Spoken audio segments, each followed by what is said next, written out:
Okay, and we're live. Welcome to the stream, everyone. We've got another Perfect Circle Locals for you today.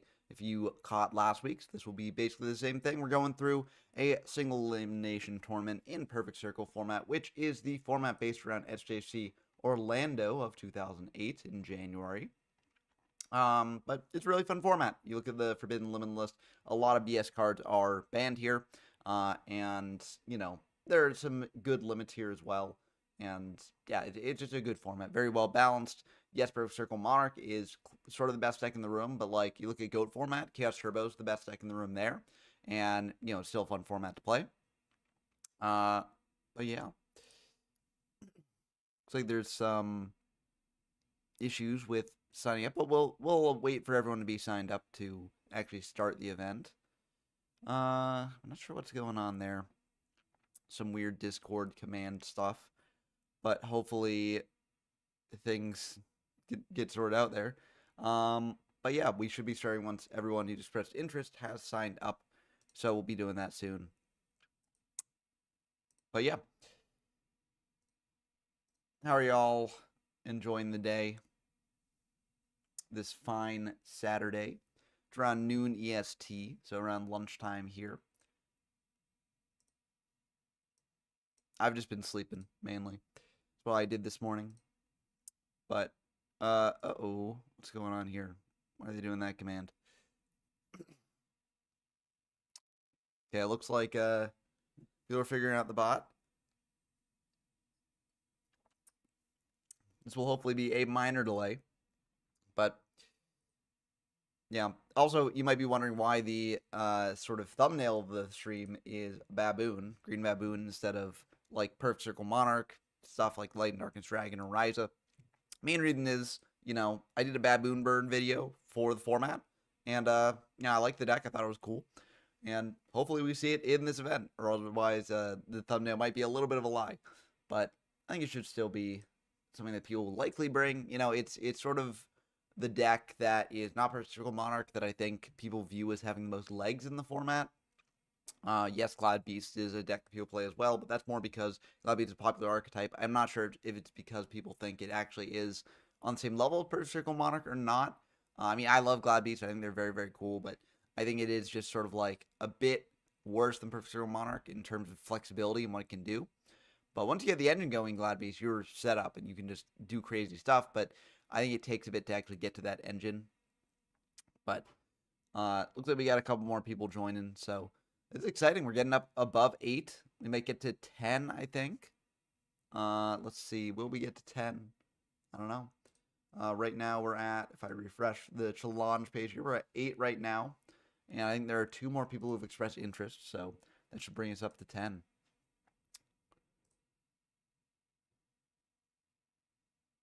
It should be fun. And also, if y'all like what you see here, maybe you're just watching the stream because you're curious about what Perfect Circle gameplay looks like, join the monthly tournament coming tomorrow on the YJ from Zero Discord server as well. But Tobin Shield said, I am such a sucker for Glad Beast. I love the resource loop in that they have such fun back row that they use compared to meta decks. I agree.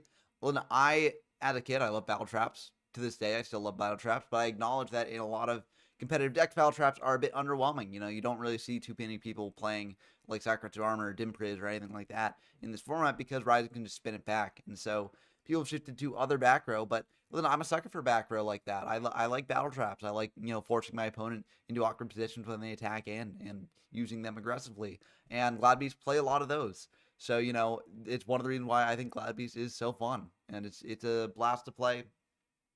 One of my favorite decks from the period. And I'm happy that it's going to be a deck that, may not be the most meta thing, like, all the time, but it's something going forward that will always, like, be around, Okay, it looks like we're just waiting on one person to sign up now who's expressed interest. So that will bring us to 10. And then if anyone else wants to sign up, there is still time as long as that person's still signing up. But time is running out. So hurry up if you want to play in this locals. But it should be pretty fun.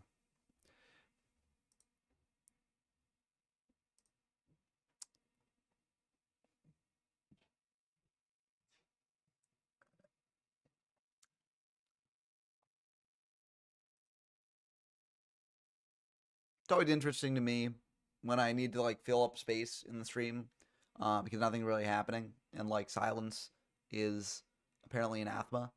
Uh, I mean, it makes sense why people don't like silence on a stream because if you're watching something, you want to be constantly entertained, and there's nothing really entertaining about just a guy sitting in a seat doing nothing, looking at their computer and not really showing anything on screen.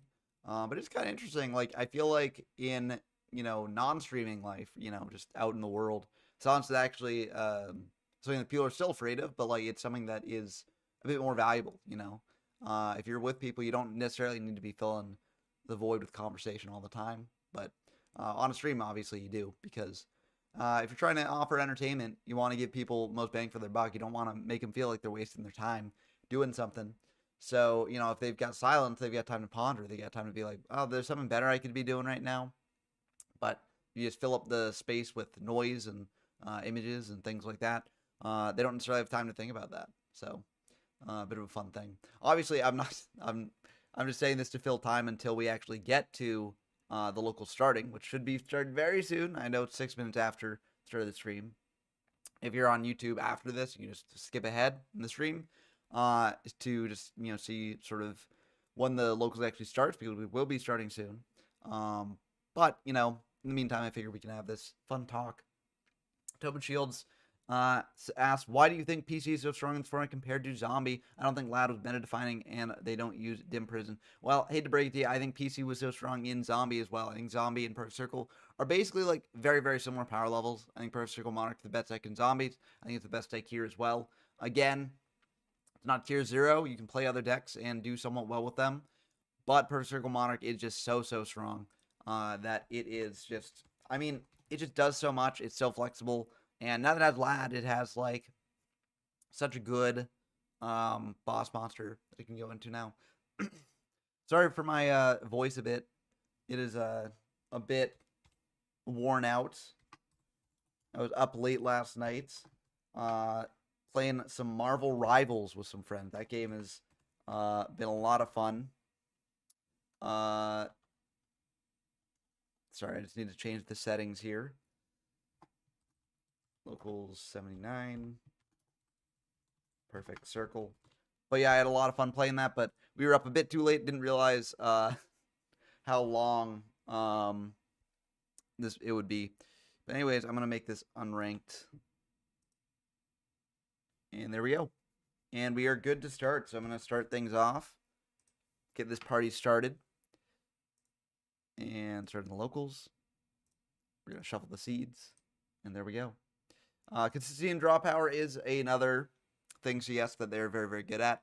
You just draw so deep into your deck with the hero package, and then you also get the consistency. Although I will say consistency is not really like the deck is consistent, but I don't think it's necessarily more consistent than other decks in the format. Yes, you have many ways to get to your starter Stratos, but you're also bricking on 2 Mali a lot of the time. You're bricking on tribute monsters in hand, but I think it's I'm not necessarily sure it's like the most consistent in the world, or at least that much more consistent than other decks. I think it's just draw power and the ability to lock the opponent out very easily, the ability to be very versatile in its plays, and just having so many powerful cards in the deck.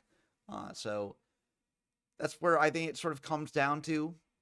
But that's just my sort of take on the deck. As I play more of the format, which I will be doing over the course of the month, I'm sure that my opinions might change or evolve or things like that. Anyways, we got our first game here between PJ Darkness and Helio Triden. So they're going into the match.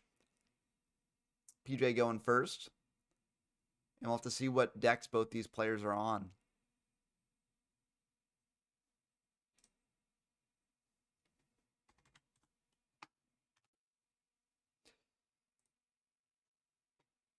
Okay, Cyber Phoenix coming down from PJ, so it seems like they're on a bit of a machine deck.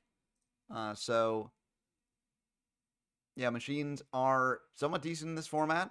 You can do like Chimera Tech plays. The awkward thing is that things like Future Fusion can be spun back to the top of your deck by Ryza and stuff like that, but it's still fine. If you get the Future Fusion Overload combo, you're still winning the game. So it's still like competent in pulling off its combo. It's just kind of a bit more awkward in this format when you have decks that are a bit more controlling that can prevent you from getting to the position where you can actually be in your combo. So yeah. But And I like perfect circle format. I think this format's fun so far. I understand that it's got its haters, but I don't mind the dominance of perfect circle monarch. Just like I don't mind the dominance of chaos turbo and goat. I think they're both fun formats. I think that it may turn people away because diversity is a very popular thing in these formats because it's the promise that you too can find a deck or play the deck that you want to play. You're not forced into playing the one meta deck that is out there that, wins the most events. If you want to be competitive, you feel like you've got options, right? And, I would say that in Goat and Perfect Circle Monarch, you look at the tournaments that have happened, and there are other decks besides Perfect Circle Monarch that do well, that win potentially. But I feel like a lot of people, if they just want, Cypher Soldier in the main, that's going to be brutal. It is a machine. That's going to be a lot of damage there. But, yeah, I feel like, no damage. Okay, there we go. Yep, minus 2k. But, yeah, I understand people like to cook, and, Perfect Circle Monarch is not necessarily the best form to cook in. Goat is kind of also in, an awkward spot. Goat, I will say, it's a good form to cook in because there are a lot of casual players playing Goat. And so you can generally find some casual games to cook people with, and then if your cookage goes far enough, you actually can manage to win an event. We've seen that multiple times in past tournaments that they've held. But I feel like Goat's a late stage format right now where it's been explored so much that the cookage actually is based a lot on very solid theory, very solid experience, very solid reps. Whereas Perfect Circle format is not really the most played compared to a lot of other formats. It's better than a lot of the sort of formats surrounding it, right? But I will say it's a bit rare to see people playing this, and so I think a lot of the cookage here is more from surprise than actual lapping out extensively and things like that. But Syncretic says, I really like this format, and listen, I really like this format too. I think it's a blast. I'm just saying why I understand why some people do not like it, right? I also think Perfect Circle format, it's whenever you get a format that's popular, there become people who hate it because it's just I can't like the popular thing, right? And a lot of it is because they actually dislike the format, right? But if you get a more obscure format, then and let's say you don't like that more obscure format. Let's say you don't like Yada format, right? And you're like, oh, I don't like Yada format and stuff. Well, Yada format isn't getting tournaments. It's not seeing play. It's not really popular. So even if you don't like it, you're not necessarily going to be vocal about I don't get why people like Yada format because Yada format's trash and Yada format's this and Yada format's that, right? You're not really going to need to be that vocal because there's no reason to, right? And so it's not really going to be as hated as when a format actually gets popular and people are like, I don't like that format. Why are people playing this format? Why aren't people playing this format that I enjoy, right? And so, yeah, that can, another knock. Oof. Yeah, getting rid of that Cypher Soldier again. 2 Cypher Soldiers gone. The Warrior Killer is getting out of rotation. But yeah, it's going to be a bit bad for PJ. 3,300 is a 2-turn clock if they don't have anything here. And Call-On's gone. Can't use that to bring back the Breaker to block the Wild Heart attack. Although you might just use it to get back Cyber Phoenix if you were going for that. Mirror Force could be something. Okay, it seems like Gadget Warriors. Very interesting here. Bit of a non-standard deck. A bit of an interesting deck as well. Gadgets are interesting. They are an engine you can put into a variety of decks, but I'm not sure you can really put into a deck that wants to be normal summoning its own stuff a lot of the time. I don't think it's bad in this deck because, if you go off the idea of, Wild Heart is a guy that can basically, shut off your opponent's traps, make them not really that worth it. Gadgets are a similar thing because, if you remove a gadget with a trap, your opponent's got another gadget, right? It repletes itself, so, you don't really mind losing your gadgets into the back row. Just you don't really mind having Wild Heart just, attacking to the back row and not really caring. But I'm not sure if they're, doing, too much of a similar thing here. Or if the normal summon for Stratos or your other heroes is more worth it. I don't know. I just don't know. But we'll have to watch here. And Morphing Jar is going to get triggered, so that's going to pitch a bunch of cards for PJ here. It seems like they're on Ryza in the machine deck. And Morphing Jar is good for the machine deck because you can get a lot of machines there. Return is very funny here. Going for return on the machines there. Bringing them out. I don't really like return in a machine deck in general. And the reason for that, attack is kind of... Have they attacked with the gadget yet? That's kind of iffy. If they've got, shrink, they can attack over one of these Cypher Soldiers with a gadget and deal some damage. can't deal too much damage because like shrink only halves once, so you can't like stack shrinks. But Teach Bear asks, is this the best GX format? Many are saying this. Listen, I love Perfect Circle format. I think it's very fun. I'm not sure it's the best GX format, especially if you can't go to the GX format. I feel like a lot of people would say GOAT's the best GX format. But if you ignore GOAT, if you're just like, well, when we're talking about GX formats, we're not really talking about GOAT because that's its own thing. Then I would say Chimera Tech format might take Perfect Circle's crown. Just because Chimera Tech format, sort of with a lot more diversity, it honestly feels like, actually an interesting sort of comparison you could make. You can call Perfect Circle format the GOAT format of GX. And then you could call, oh my god, my voice is dying. Taking a big swig of water there. But you could call GOAT format, or you could call Perfect Circle format the GOAT of GX. Because if you think about it, they're very similar. They're both dominated by one deck, but they're also not tier 0 formats. And there's a lot of stuff you can do in between. So Perfect Circle's like GOAT, and I'd say Chimera Tech's like Edison, in that there's a lot of diversity. And, people are still coming up with new decks to play and trying to figure out how that works. So I would sort of compare those, and which one you prefer might come down to whether you prefer like GOAT or Edison. And I don't necessarily think there's a right answer or wrong answer there, but that's what I would say. A lot of it will come down to your own sort of, mileage with these formats. And yeah, it might be Chimera over. I don't know. It looks like there's the Overload fusion, so it might be Chimera over here. That's 1, 2, 3, 4 machines. Also, Agent Gear Galvatron Dragon, very neat. Oh yeah, no Sidra. Yeah, so you can't go into Chimera Tech there. Yeah, that's one of the other disadvantages to Machine OTK. There isn't really a good way to search out Sidra, and you need it to actually make your fusions. The only way that you make it is like that you can search it like going Future Fusion, sending it. You can do Foolish Burial. Foolish Burial is not bad in Machine OTK deck, I don't think, because you do need a way to get Cyber Dragon Engrave.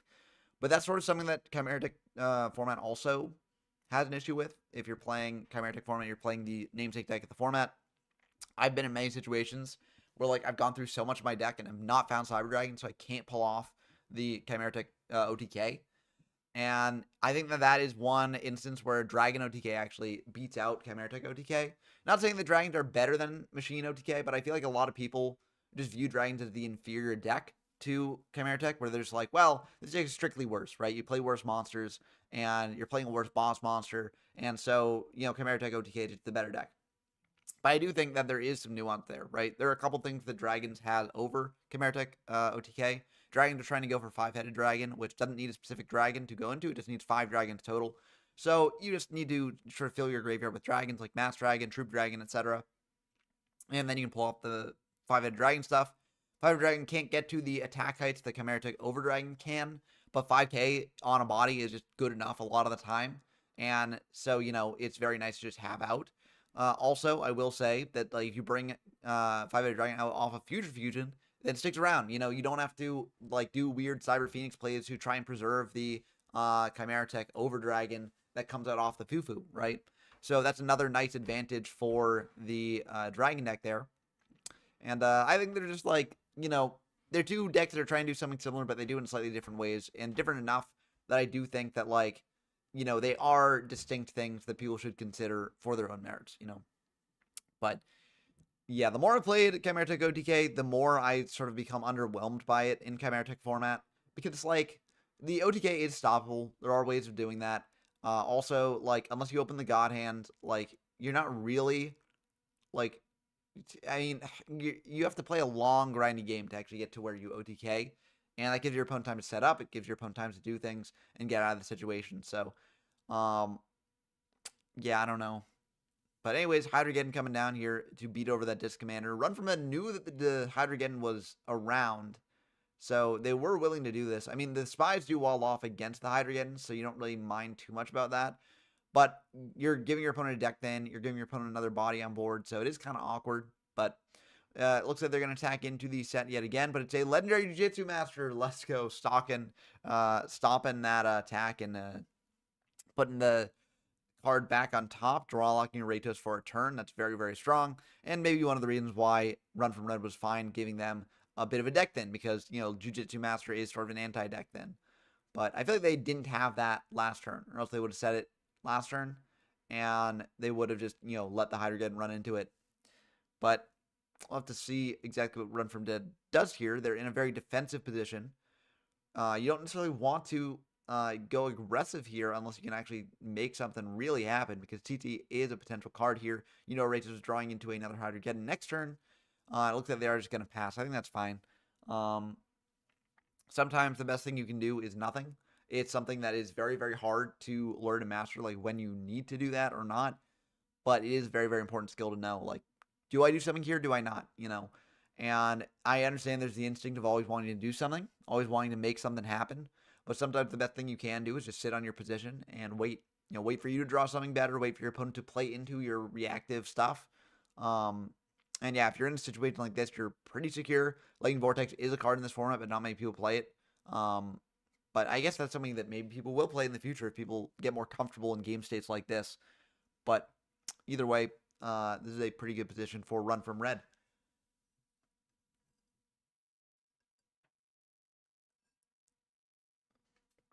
They're doing a big thonk. Going for a Rhoda. Rhoda for what? Stratos, maybe? Have they gone through Stratos already? Did I miss that? They've not gone through Stratos, so you can go for Stratos here. But the only hero that you'd be searching out is probably like Fearmonger if you play that. So yeah, they're just going to go for Warrior Lady here. Now the question is, do you get aggressive with the Warrior Lady, or do you just set it to wall off against the Gettons and stuff like that? Looks like they're just going to set it. Now, it could be the Warrior Lady, could be something else. We don't know yet.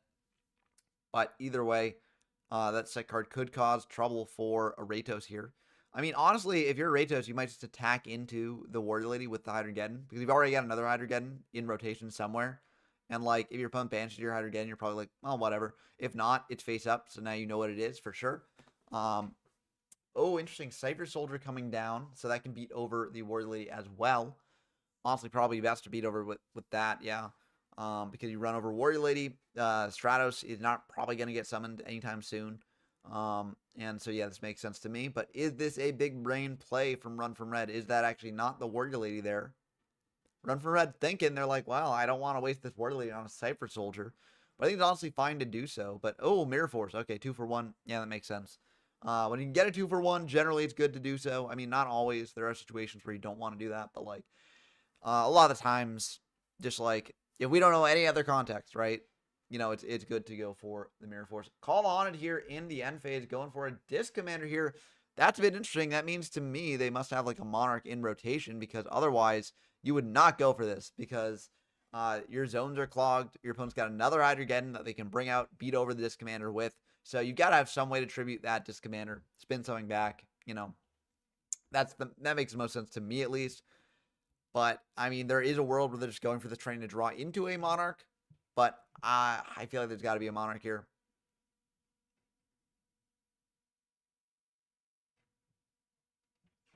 But we'll have to see.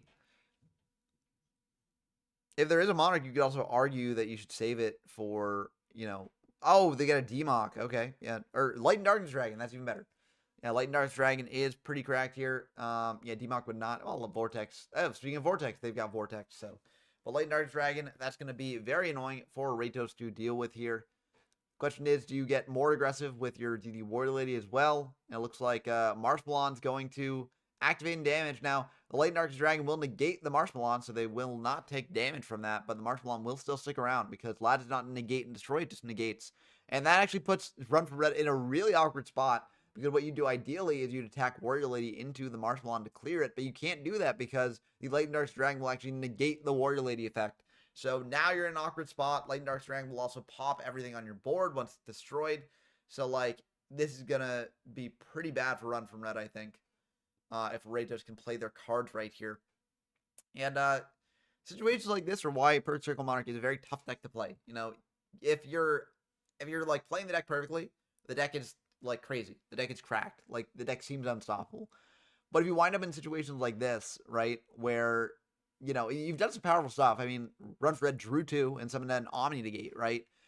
But now they're in a position where they're set up to lose, like, pretty much their entire field if that Light and Darkness Dragon gets low enough. And so it's going to be a bit tricky for Run from Red to actually preserve their position. And Outrageous has plenty of ways to bait out those lad negates, plenty of ways to get it down to a point where they can actually beat over it and, wipe out Run from Red's entire field. Now, the nice thing for Run from Red is that, Yakugire Panda, that is a wild card here. That actually is at 2,800. It can beat over the Light and Darkest Dragon, or you can just attack in, try and get some damage here. But it looks like they are going to beat over the lad. I think that's fine. The awkward thing here is that now the Disc Commander comes back, and so you're in a bit of an awkward spot.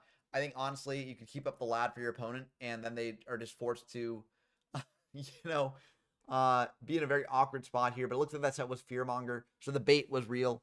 So Warrior Lady was not there. But Disc Commander will come back. The back row is also destroyed here. That goes as well. And it'll lose a Dimpriz and a Call. And yeah, Dimpriz is awkward with Lad up, because if you activate Dimpriz, you lose the Dimpriz, right? Lad will negate it. So, yeah, Panda, very, very cool card here. Very cool tech. Is this burn? This might be a Baboon burn. Outrageous might be running back the deck that I played in the last vid. Definitely seems it to me. Ryza coming down here, spinning back that Panda.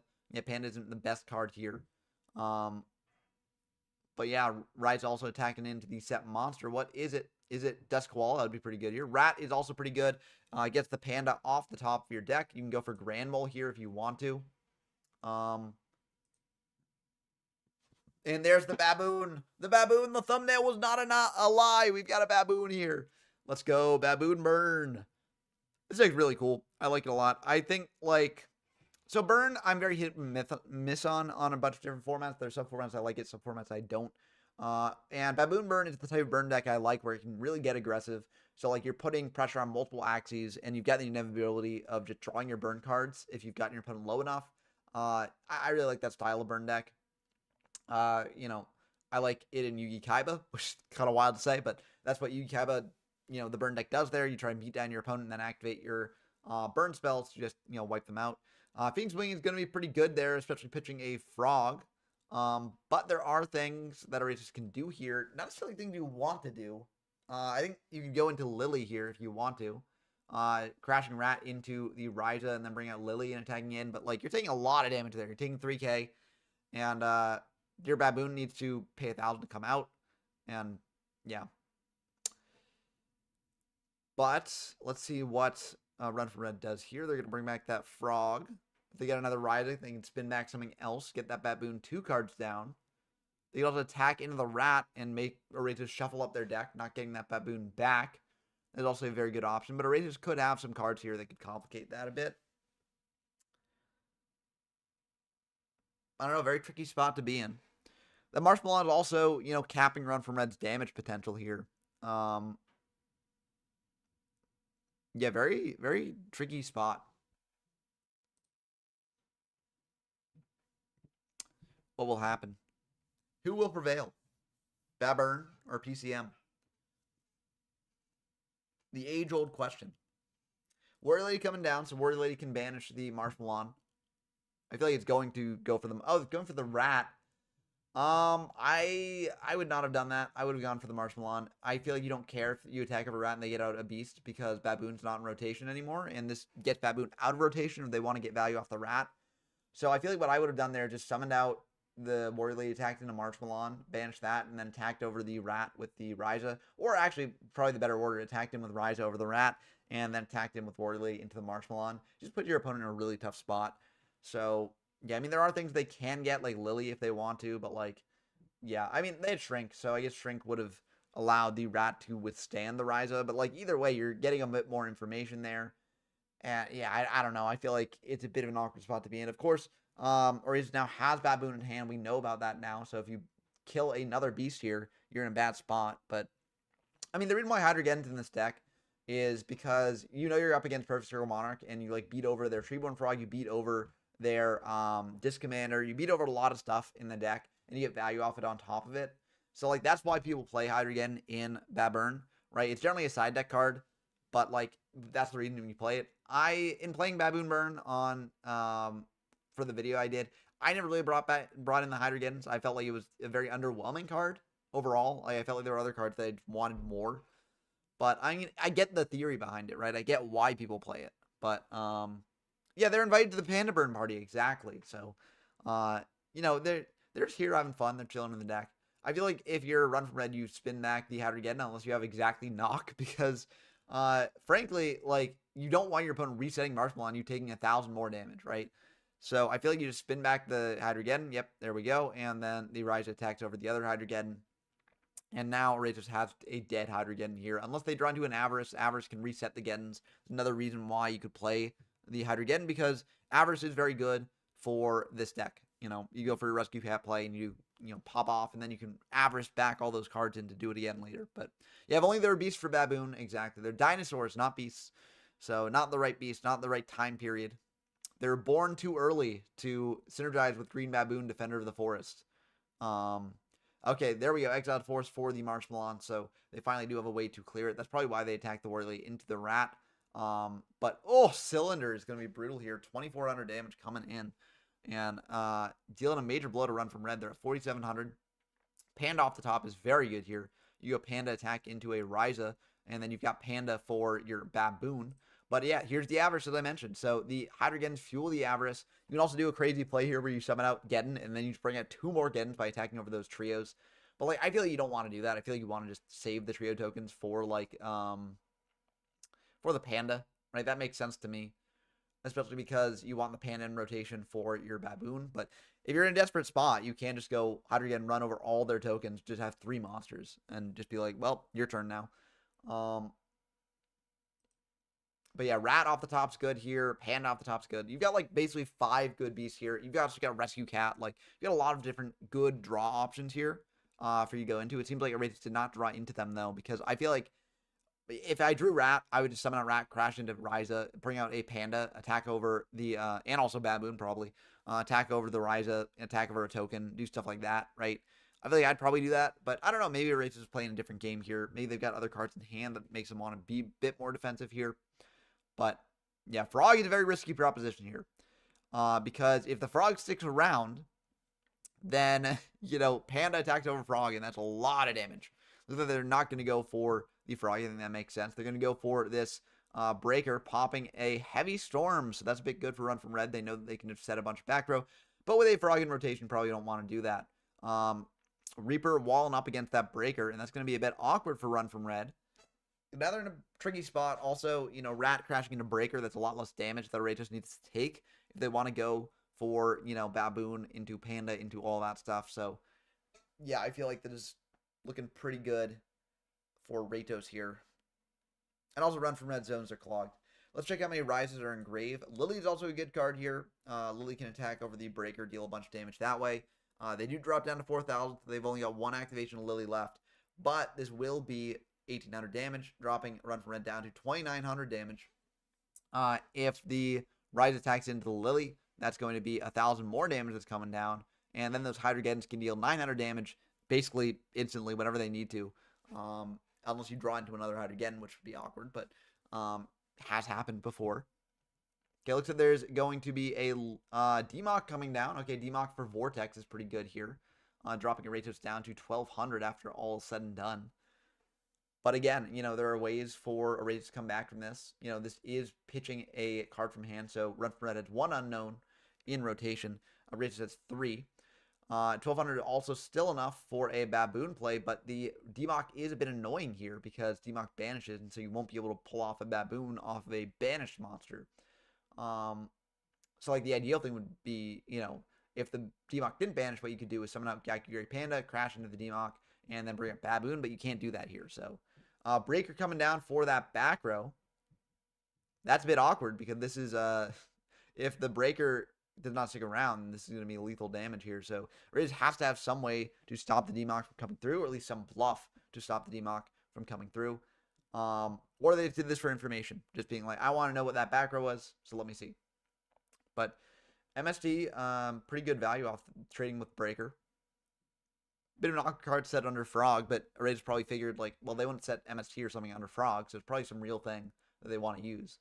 But they're just going to attack into a token, dealing 300 damage, dropping Run from Red down below 2,800 life points. So Cylinder could kill them here. But if we check the grave, 1 Cylinder's gone. So no other cylinders in this format because the cylinder's limited here. So, Run from Red doesn't have to worry about that, but this is potentially threatening that if Run from Red forgets that.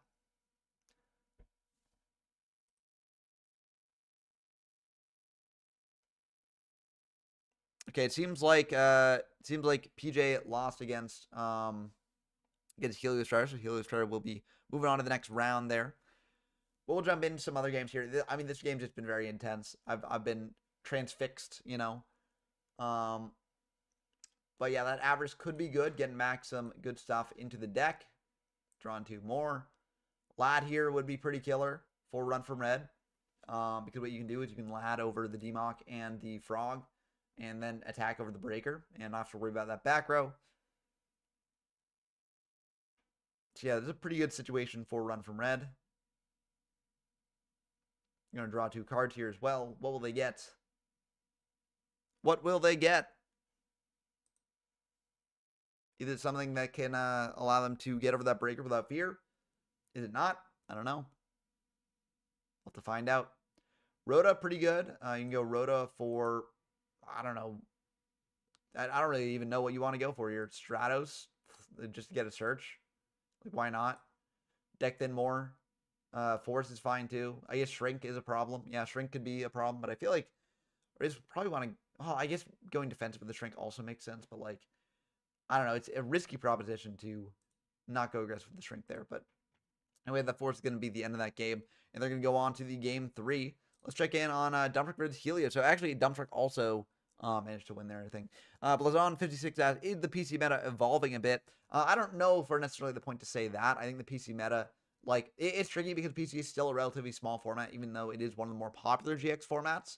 So I'm not willing to make like any sweeping generalizations off of an already small format's already small event, right? But I think people are looking for something new to do with the format with the decks available in it. But I think it is kind of like GOAT. Like, if people really, really dig down into it and play a bunch of it, maybe Prince Monarch will not necessarily be the best deck in the room, but it'll still be pretty strong, right? And everyone thought GOAT Control was a tier 0 threat in GOAT, when they first picked it up. But as times change, things change, and who knows what will actually be viewed as the best deck in the future. Either way, I hope people actually do play this format a lot more. I think it's really fun. And, I've been having a blast covering it so far. So, yeah, just a blast to play. Card we're coming down here, Milton 3, attacking over, or attacking into the alias. I think that makes sense. Get a draw off that. And what are the 3 mills? Not really the best mills that you want there, but, like, still fine. Not the worst mills either.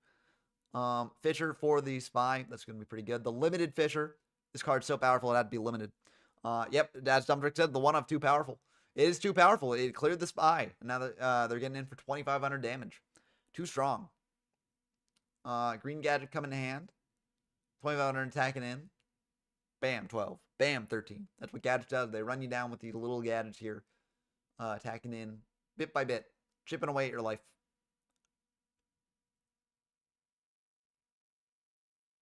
Sidra coming down. Sidra's going to be pretty good. Now, no Chimera Tech Fortress Dragon in this format, so you can't just contact fuse with the Sidra. But this will still clear the board. Sidra and Stratos beating over these things. No removal to protect Helio Trident here from this onslaught. And just like that, Dumptrick's in the better spot. Helio does still have gadgets, that we know about, but a gadget against this board is not necessarily the best. Also, the yellows are both gone. So, like, that can make some gadget searching awkward, but that's the end of the gadget line as we know it right now. Because they've got green, which searches out red, which would then search out the yellow, but there's no yellow left. So you got 1 more search left off the gadgets, but it's kind of at the end. Oh, yeah, no searches off the gadgets now. Gadgets are all semi-limited, so. Yep, no gadgets. None of those quirky machines.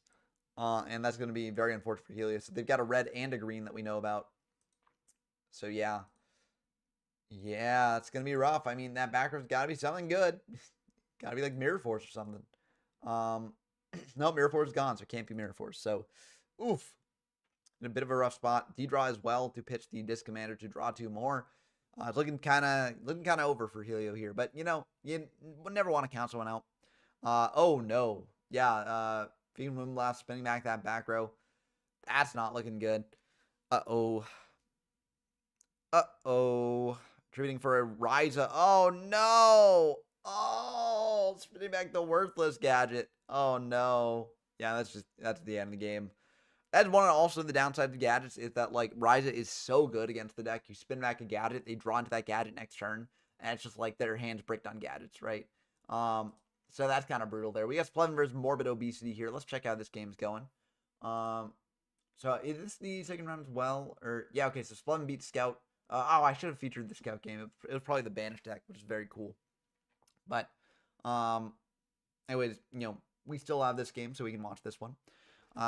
Morbid Obesity versus Splevin here. And Morbid Obesity on a very interesting deck. Seems like they're on a bit of a Banished deck as well with those DD Scout planes. Fufu getting rid of those. But Fufu's been spun back to the top of the deck. Which gives Morbid Obesity a potential another chance to go for Fufu and stuff. But yeah, that's gonna be it for Splevin. They don't get their battlefield because of Soul Exchange. And they're passing back. We'll have to see exactly what happens here. What can Morbid Obesity make happen? But the Scout planes are very funny in Machine OTK because you go Overload Fusion, banish all the Scout planes, they come back at the end of the turn, and it's kind of neat. Dust Shoot's going to be very good here as well.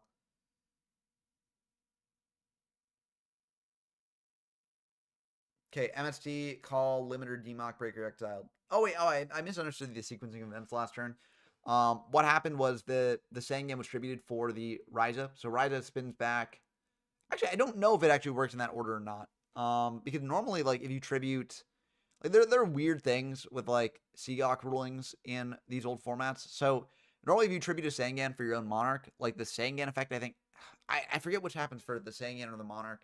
It's, like, basically, like, one... So, the reason behind it is, like, Sangans get sent to the graveyard first to summon out the Monarch, so Sangan activates first. But, like, it's just so weird in formats like this, so I actually don't know if that's the order that it works in, or if the Fufu would be stacked. I don't know. But yeah, I mean, I agree. I think Perfect Circle Monarch is still the best deck. Ryza is so powerful. Like, Hero Engine is so powerful. But, like, again, we thought Goat Control was the best deck in Goat format when we first started exploring that. Maybe the meta will change for Perfect Circle Monarch as well. You never know what things are going to happen in these formats. And even if Perfect Circle Monarch is the best deck in the room, I do think it's like a Goat format situation where, like, it's kind of like the Cast Turbo of Perfect Circle, And, a lot of people don't like Goat anymore because of Chaos Turbo's dominance there, but I think Goat's still fun. I think it's a blast. I think a lot of people do still really enjoy Goat format. And different decks do manage to win in top, based on playing around Chaos Turbo and doing their own thing. So I think it's similar here. Different decks can win in top based on playing around Physical Monarch, doing their own thing. And again, as time goes on, as people keep exploring, maybe new things will be discovered, and maybe new decks will rise. You never know. I think Massive Restrict is kind of mid against Perfect Circle Monarch personally. Like, it's fine, but, like, Rise is only one small part of Perfect Circle Monarch. Like, I feel like the deck on its own can just, like, do a lot of stuff that just, makes Mass not really worth it. I think pulling is a much better side. Because pulling hits Stratos as well. And also it's Demock. It's a lot of very good cards that Perfect Circle plays. So, yeah. Dark Paladin is playable in PC. That is true. You can play it. Is it good in PC? Probably not, but it is playable in PC. So, that's something that you could play if you wanted. But, let's see, more VC checking their grave. See what's around. Seeing what they can do here. Yeah, if Fusion Gate Return is a way you could play it. Question is Dark Paladin the best thing you could be doing off Fusion Gate Return? That's an open question. But I think it's not bad, Call going for Sidra. Sidra going for the set. Hidden into a Spy, so Spy will be able to bring another Spy here, give Splevin another material. Going for the Guard. Have they gone through other Spies? Looks like they have not. Maybe you're just going for Guard because it's the worst card in your deck. I'm losing my voice again. I'm gonna go grab some water. I'll be back. Enjoy the gameplay while I'm gone.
I'm mute. Thank you, Blazon. Yeah, I muted the mic when I stepped away, but I forgot to turn it back on. But yeah. I would just say, let that be a lesson to y'all. Not to do a late night gaming session the night before you host a locals. Because I was on voice chat all night with some friends playing Marvel Rivals. And yeah, it was very fun. But it did a number on my voice. Oh my goodness. So now I know. Now I know for the future. But yeah, Rivals is a fun game. I've been enjoying that game. Yeah. Strike Ninja coming down here. So it seems like there's a bit of a Strike Ninja return style deck. Very, very cool. So Solemn will strike that Strike Ninja down. Makes sense because Spelvin is in a very commanding position. If you get rid of that Strike Ninja, prevent morbid obesity from getting a lot of materials out on field. So yeah, that does hurt. Spy getting flipped up here. So Spy going for another Spy most likely. So this is why the guard was used up. Because the other Spy was in hand. So, but yeah. Noise indeed. Let's see, going for... Yeah, I mean, Spelvin would have gotten really hurt by that Strike Ninja there because just getting all those planes is just so annoying to just break through. But, yeah. Setting one, passing back.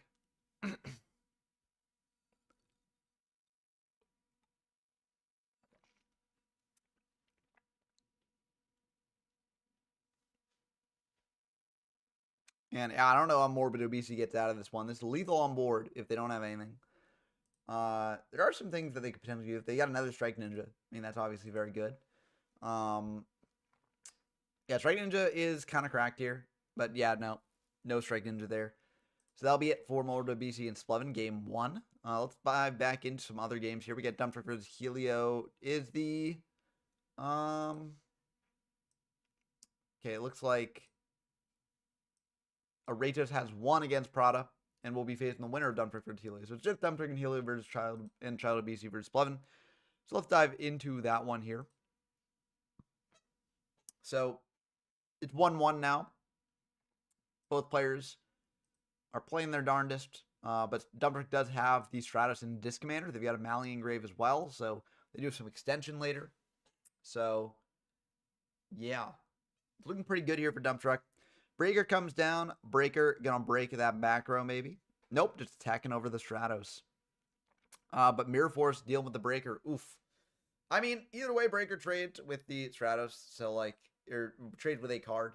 So like, if you're Helio, you're probably not too upset about this. But like, Judgment. Oh my goodness. Apparently you are upset about this. I don't think that's bad. I think that makes sense to do there, honestly. Because like, if you think about it, you're taking 1,800 next turn plus potentially another thing. So you're taking 3,100. Likely either way effectively from this. And this does clear the Stratos. It then also puts a counter on Breaker. So like you can break your opponent's back row. You know that one of the cards the Dump Truck had, Disc Commander, which doesn't really do much on its own. So I think it's fine. But oof, Cider coming down here to beat over that Breaker is definitely gonna hurt. So yeah, Dump Truck also setting a back row. So we know the card in hand is Disc Commander. But we don't know what that back row is. And Exiled Force can deal with the Cider at least. So yeah, that will trade evenly there. But it is still pretty down bad in terms of life points. Setting one. Are they going to set another? They're thinking about it. Just pass back. Call the Haunted is going to be pretty good here. Going for Stratos, getting another search out. Yeah, that's pretty brutal. I mean, obviously you potentially prefer Call into like Disc Commander if you have that in rotation, but Dump Truck doesn't have it in rotation yet, but they can still get a search for Fearmonger here. Getting out the last hero you'd want to have in hand from the deck, and going in for 1,800. I think honestly here, I would have gone for Mally as well. But yeah. Ryan asks, I get a 404 error when I go to Dueling Nexus. Is that the Dueling Nexus? Is that like the kind of like Dueling Mark alternative? Because I don't use Dueling Nexus, but it's sometimes these fan run sites like do go down occasionally. Like, you know, if they're doing maintenance or they're doing something like that. Sometimes they can also get shut down. You know, that's what happened to Dueling Network a long time ago.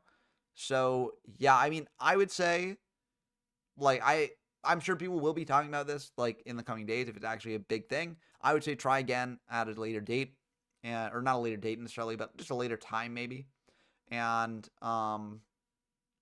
yeah, I think it probably isn't anything too bad, but like I don't know. Yeah, it could also be your network provider or network policies, as Blazon 56 says. That's also an option as well. So a variety of different things that it could be. And the best way that you can figure out what it is just like sort of going through your own diagnostic and seeing like, okay, is it my network, is it my computer, or is it something with Nexus itself? But if anyone out there is watching and uses Nexus and, is having issues with it, then like, let us know in chat so that way we can see. The site that we're using is Dueling Book. So it's duelingbook.com.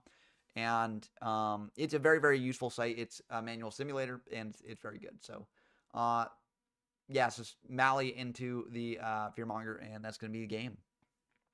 But, yeah, VPNs can be a useful tool for doing all this stuff. And, yeah, it seems like Dump Truck will be moving on to face off against Rato. So, Baboon Burn versus Perfect Monarch.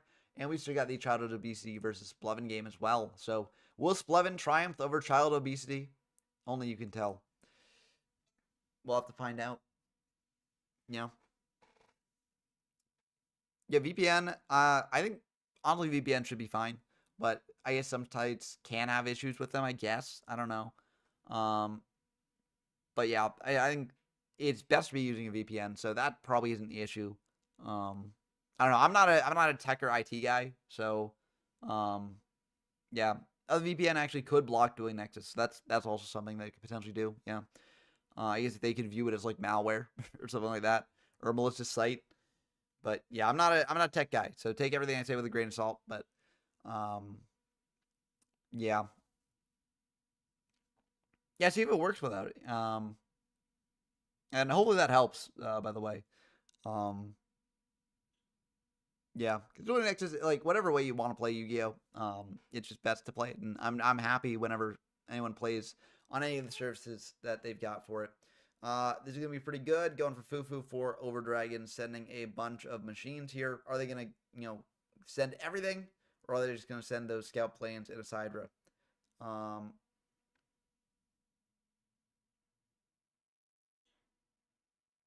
don't know. We'll find out. Just the scout planes in a Sidra. I don't know. When I go Fufu, I just send everything. Especially if I'm playing like Strike Ninja. Because, like, it makes you more likely to draw into Strike Ninja, which, well, I mean, they've got it already, so it doesn't really matter here. But I don't know, it's like, what are you saving your machine for, right? You're saving them for the Chimera Tech push. So, like, if you activate Fufu, just send everything. That's what I do. I mean, there's nuance to it, right? Like, I'm not saying it's always the best choice, but, like, and obviously, Morbid Obesity knows their deck better than I do, but I really do like saying everything. Same back to the Strike Ninja here. Strike Ninja cannot tag out because of this damage step, so you can't do this. You can't tag out. It's damage step, so this cannot activate. No. Are they going to catch it?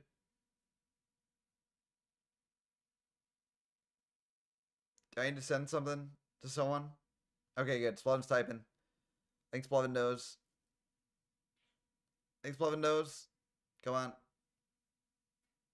I need to see what they're typing. But yeah, it's damage step, so you can't use Strike Ninja. Yes, okay, cool. Splevin doesn't know. Doesn't know the ruling. I don't have to message anyone during stream. Yeah, I mean, it's tricky. Like, damage step rulings are always confusing. And, like, when guard activates compared to Strike Ninja, it's always confusing. But, yeah, it will indeed be able to bounce before the Strike Ninja can do anything. Yep. Yep. Sending those scout planes back into the graveyard, adding that Strike Ninja back to hand. It seems like we experienced a little bit of lag. Hopefully that doesn't, sort of propagate over the course of this.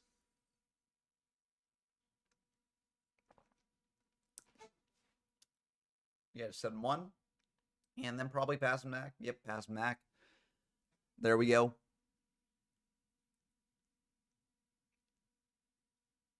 Yes, and 200 from the attack as well. Because 1700 into 1900, so you do take 200. 200.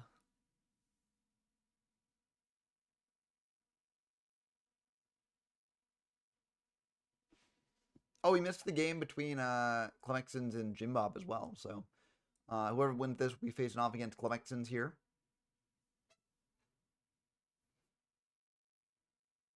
Okay, set another pass back. Could be a spy. Could be a disc commander. Could be a frog. A lot of different things it could be in the Perfect Circle Monarch deck. Yeah, there's one on Fufu. Next turn, Fufu will be able to bring out a monster. Bring out that Chimera Tech Over Dragon. Blow up the board. But yeah. It'll blow up itself as well. Unless there's a Cyber Phoenix that Morbid Obesity has. It will indeed blow up itself.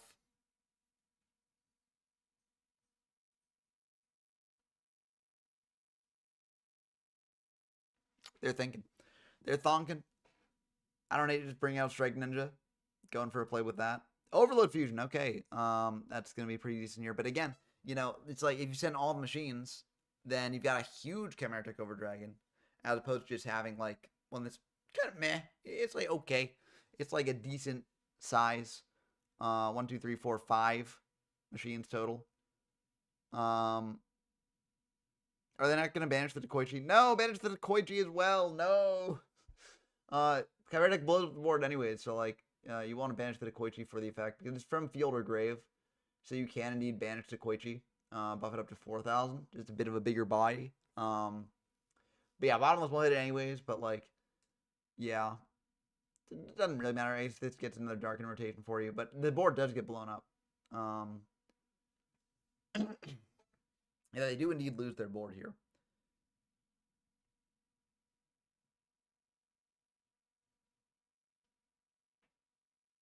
So yeah, now you don't commit Strike Ninja because you don't have the darks for it.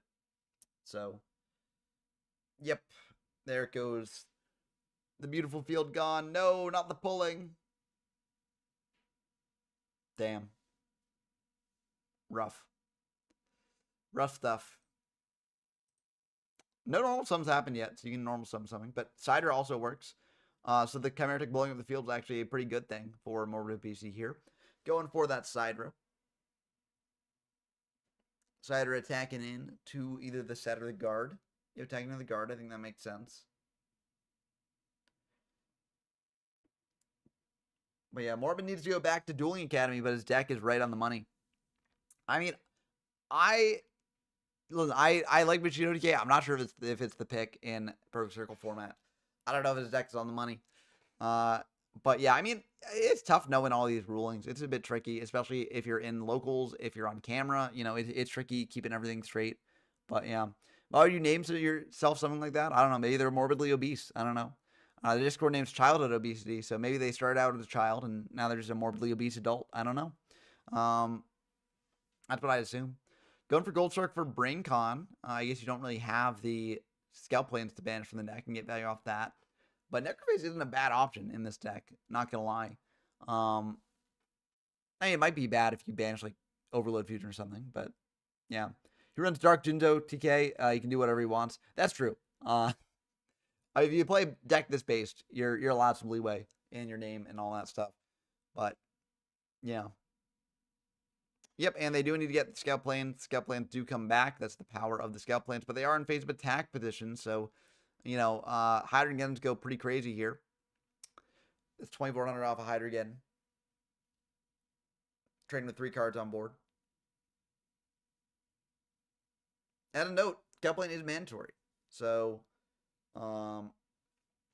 yeah. Looks like their first time playing this format. Happy to have them in the format. Just more people trying it out is perfect. That's why we hold these locals. That's why we hold the monthly tournaments. So, you know, I'm happy that they're trying it out. And yeah, again, like, no worries to missing these rulings because, like, they're very tricky, right? And they vary from retro format to retro format. And so, yeah. So I hope that they're enjoying their time playing this format. And hopefully they join the... Oh, Crush Card Virus. Speaking of enjoying their time playing the format. Solemn Judgment, though, will hit that Crush Card, stopping it from going through. But yeah, I think, honestly, here, I think what you want to do is you want to save the Crush Card for when they summon, like, a Monarch or something. Just because, you know, for instance, let's say it's Mobius, right? They summon Mobius to get your back row, and you activate Crush Card. Still trades with the Solemn, but they've used up their normal summon. Also, like, they've gone for that monarch as opposed to one that they might actually want to um, have used instead, knowing that the crush card was gone, right? So I think generally that's my take on when to do crush card. I think a lot of people shotgun crush card. It's not like just this rules for just people that we catch on cam. I think crush card is a very tricky card to use because it's just so powerful. You're like, oh, I got crush card, I got to use it, right? I got to use it, blow up my opponent's stuff, and know all their stuff. But I think crush card is best when you like hold it for when you get a valuable trade off it, right? So like I've been in games where I've held crush card for a very long time, just because I haven't felt the need to use it. I was in a commanding spot. I had a dark monster with 1,000 less attack that my opponent was not dealing with, and if they ever did do something to deal with it, I would activate crush card, blow it up, and yeah. So I personally save crush card a lot. You can run into issues with that. For instance, if your opponent's like solemn judgment, right, and then they judgment your crush card, right? That's obviously unfortunate. Maybe you've given your opponent the time to draw into it. But I think a lot of the time, if you're in a commanding spot, you don't need to crush card right away. So that's my take on it. That's what I do with it. Again, I'm not like it will always depend on game sense, right? And the situation of the game, right? Like the context that you're in matters a lot. Interesting tribute set, probably a Mally there, I would guess. Just getting the Mally in rotation, fueling a crush card of Splevin's own, I would assume.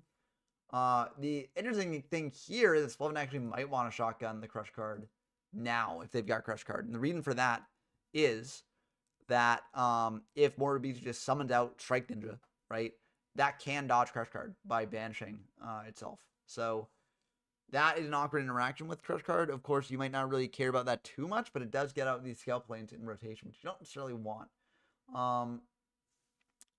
But yeah, I mean, we'll see what Splevin does here.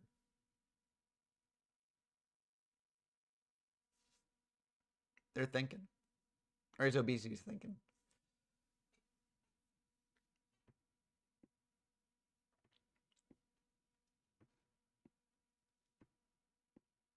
Does Splevin have the Ozembic? Or I don't know. I don't know where I was just trying to tie in Ozembic. This stream sponsored by Ozembic.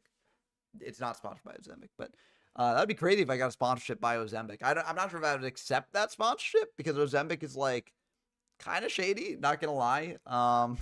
Like I don't know. I'm not sure if we fully understand the effects that using Ozembic has on the human body long term. Of course, we can do like short term testing. Like short term, it's probably fine, right? Like they've done testing.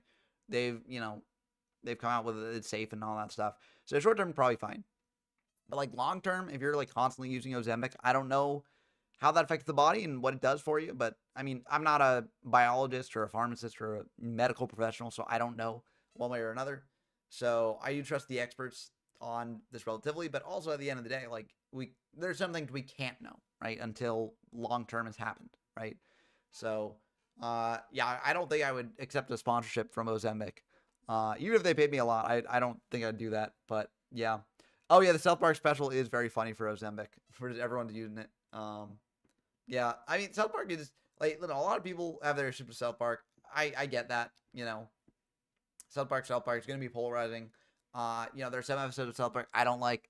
But I mean South Park is doing things its own way. It's like hitting. It's just a fun show. It's like an iconic show for a reason. It's still very funny to this day. Even if there are some things that like people don't like. Yeah, I think it's just a blast to watch, and like it's just fun seeing like what their minds come up with. So I like South Park still. I think it's fun, and yeah, I don't watch it a ton anymore. Largely because like it's just split between so many different streaming services. Like it's on Paramount Plus. It's on like I think it's on Max too. I don't know. It's on like all these different things because of like some weird like release deals and streaming license deals and stuff like that. But I mean, it's still fun when I catch a bit of it here and there. Yeah, I think South Park's held up a lot better than something like The Simpsons has. And a big part of that I think is just like the same people working on it like for 22 years or however long it's been around. Probably longer. Actually, it started in the 90s, I think maybe. So like over 25 years. South Park had the same people working on it, whereas like Simpsons has been sort of like shifting through writers and all that stuff. And I'm not saying that automatically makes the show worse because it doesn't. Like there are plenty of instances where new writers come in and make a show better. But the thing with The Simpsons is that like the classic age had so many great writers, like so many genius writers. I'm not saying the current writers aren't genius, but I think when you follow up people like that, you have to do either two things. One, you either have to distinguish yourself in a specific way to, set yourself apart and show that you're doing things your own way, or two, you have to chase after that genius, right? And whatever you do is generally going to be a pale shadow of what it was, right? So yeah. Oh, the online platform issue is a currently $1 billion lawsuit. Yeah, I did hear about that because like it's kind of shady what happened. Like they basically signed a deal with one platform to stream, and then another platform was like, wait, what if we stream? And then it's like, well, okay. I mean, technically there's a loophole here that like we're not exclusive technically if we provide movies or like shows or whatever. And it was just a whole mess. And so yeah, I'm not surprised at the lawsuit, but yeah. Watching old South Park is such a time capsule. I agree, Tyler Compton. I mean, one of the funny things about it is that like they write the show and they produce it in like within a week, right? So it's always very topical, always very current event. That's like what allowed it to break into the zeitgeist and be so popular in the first place. But because of that, it focuses on things that like we've completely forgotten, right? Like there's some very very topical stuff. Watching South Park, sometimes you just watch and you're like, what are they talking about here? What is going on? Because like you just don't know the context. You don't know what they're parodying, right? But it's still very funny. And yeah, it's always fun. Oh, I love the Guitar Hero episode. That episode's so good. That episode's so funny. Oh, that's like one of my favorite episodes of the show. Uh, it's just so funny, but like no one plays Guitar Hero anymore. So like, will kids understand it now? I think honestly, the show does give you enough like information to understand what it is, even if you don't know what Guitar Hero is. Like I think you can get it, but it's so funny. Yeah, and like Randy's arc in that episode, and like it's just so good. It's so good. Yeah, it's a great show, and I think a lot of TV shows can like learn from what South Park does, right? Like you don't want to have to adopt every aspect of South Park into the show, but like I think what it does, like the way it structures its plots is very good. And like I'm a sucker for that when I watch a comedy. Like a show could be like extremely funny, just like with random jokes, whatever. But I really prefer structure. Like the thing that gets me is when there are a lot of funny storylines going on and they like converge in some crazy way, right? Actually, yeah, Tyler Com, that's a very good comparison. It probably would just be lip syncing on TikTok versus actual singing. There was a TikTok episode I think recently where like some of the kids like had a like popular TikTok that was popping off and they were like doing dances and stuff. I didn't watch it, I just heard about it, but yeah, I mean that would probably be the comparison nowadays. But man, Guitar Hero was big back in the day. I remember that. But yeah, it's just like for I really do not like Family Guy. Like I know that's like, oh my goodness, controversial opinion. You don't like Family Guy, right? But I've never really liked Family Guy. Occasionally you see a clip and it's like, oh, that's funny. But the issue with Family Guy is that it's all those sort of things. It's just a bunch of clips strung together, basically. Like there's very little structure to it. It's all just random humor, like random jokes that can be funny on their own. But the thing is, if I'm watching an episode of comedy television, I want it to be a bit more than that, right? Like if I wanted to see joke after joke after joke that didn't really tie together, I'd watch a stand-up special, because stand-up specials are generally funnier, But like if I'm watching a TV show, right? I want to see things actually connect in interesting ways. I want to see, a lot of humor based on the characters themselves and what situations they wind up in. And yes, you do have that a little bit in Family Guy where it's like, oh, I'm sure Peter will do this, or I'm sure, Stewie will do this or whatever. But the thing about Family Guy is like, they completely throw a lot of that out the window a lot of the time. And it's just like, and to be fair, like you look at Seinfeld, right? One of the things on Seinfeld was like, Larry David was like, well, the funny is what matters, right? If it's funny, we will do it, even if it's like a bit out of character for a character, right? But I think you watch Seinfeld and like a lot of the things are still in character for the characters. Like there's very few examples of like a character doing something that they would never do, right?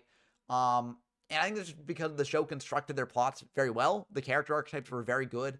And you could tell when something was a George plot or an Elaine plot or a Kramer plot. Like there's a lot of different things there. But yeah, the Guitar Hero episode came out right before Christmas season. At the time, the US dollar was lower than the Canadian, so everything was crazy cheap. Yeah, I mean, it was a good time. I remember back when things were cheap. uh, I'd like a bit more of that now. But it's understandable why the economy's like it is because the pandemic definitely did a number on things, and also I mean, I'm not going to get too much into politics here. I have a rule on the server, no politics, and that's not necessarily because I don't think politics are worth talking about. It's just because, I have this channel, I have this, Discord as sort of an escape from whatever's going on in the world. You know, if people are feeling stressed about the current state of the world and things going on there, I want them to just be able to, play some old Yu-Gi-Oh, and not have to worry about things. And, politics is important to talk about in your life. Like, you can't go through life ignoring the important issues of the world. But yeah.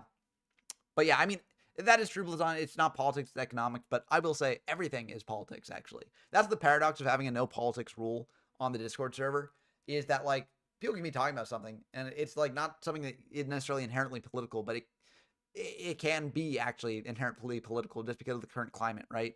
The current political landscape is just so much, like, BS culture wars and, like, a ton of just, like, I think the main issue with political discourse, honestly, is, like, people are not operating off the same basis of facts, right? Like, one side has their own facts, the other side has their other facts. And if people are operating off of completely different worldviews at a fundamental level, you can't have reasonable discourse, right? Like, if we're trying to argue about if the sky is pretty today, and one person's like, I believe the sky is blue, and the other person's like, I believe the sky is red, right? They're operating off of completely different frameworks to go about it, because one person could be like, I think the sky is pretty because I like blue things, and the other person's like, well, that doesn't matter because the sky is red, like, talk about why the sky red being makes it pretty or something like that, right? So yeah, very fair. On 56. Keynes and Hayek would say that everything is economics, and there is some truth to that as well. Money makes the world go round. Whether you like that or not, it's just kind of a fact of the world. And yeah, so everything is economics at the end of the day. But yeah. Tyler Common says, gonna make my first house out of Guitar Hero accessories and Wii Fit balance board for Goodwill. Yeah, I mean, honestly, might have to. Yeah.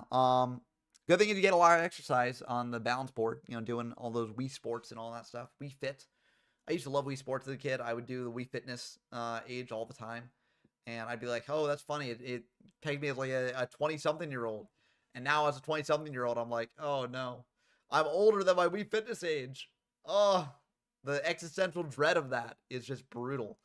But yeah, BrainCon for the Ryza. We knew about BrainCon from earlier, I believe. But Judgment will stop that, dropping Spellman down to 2,000 life points. But I mean, Spellman's in a good spot, so I think this makes sense. They also could have some other Psalms in the back row there. But yeah. But yeah, it's tough. Like, especially, I think, running the Discord has taught me a lot of things about managing online discourse. And online discourse is cesspool. Because when you're not actually talking to someone, just across from you, like, even if you've interacted with them for a long time in that Discord, right? And, like, them, like, relatively well. Because they're not there, because they're just an online icon with a name, right? It's very easy to dehumanize them. And some of you don't even consciously do this. Sometimes you're just like, you're just like, oh, I'm going to rile this person up or, like, something like that. But, like, I don't know. It's just, there's something about it. And it's just like, you can be like, well, this person isn't really human in the same way that I'm human on a subconscious level. And I'm just going to, say the most heinous stuff, or just, like, completely just be awful in this conversation. Whereas, like, if you're having a conversation with someone, like, across from you, and you're just talking with them, then, like, there are lines you won't cross. Maybe some people will cross them, but I think overall, there are oftentimes lines that you won't cross. Like, if you're talking about something, you're not going to, like, suddenly start cussing them out, right? And, like, calling them the most vile stuff on earth, right? Like, you wouldn't do that to someone there. But yeah, Twitch chat supremacy, says C-Spare in the Twitch chat. Yeah, I mean, they're getting that on, they're getting that Twitch chat supremacy there. Yeah, if you want to watch on Twitch, you can do that, and the Twitch chat actually does pop up on screen because you can't show the YouTube chat on the Twitch stream. So, yeah, if you want to be on camera, definitely head on over there.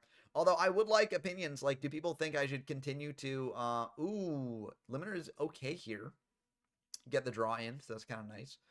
But, yeah. That's very good there. So, morbid BC gets a draw. And they're not quite dead. But, yeah, I want to know, like, do people want me to continue double streaming on Twitch? Because if I don't, dual stream on Twitch, I can show the YouTube chat on stream. I can also show like YouTube subscribers, you know, trying to get that number up. I could probably show that anyways, but like Twitch has weird policies about like, trying to get people to go to a different platform to watch or engage. So it's a bit iffy. I don't necessarily want to do it while I'm double streaming on Twitch.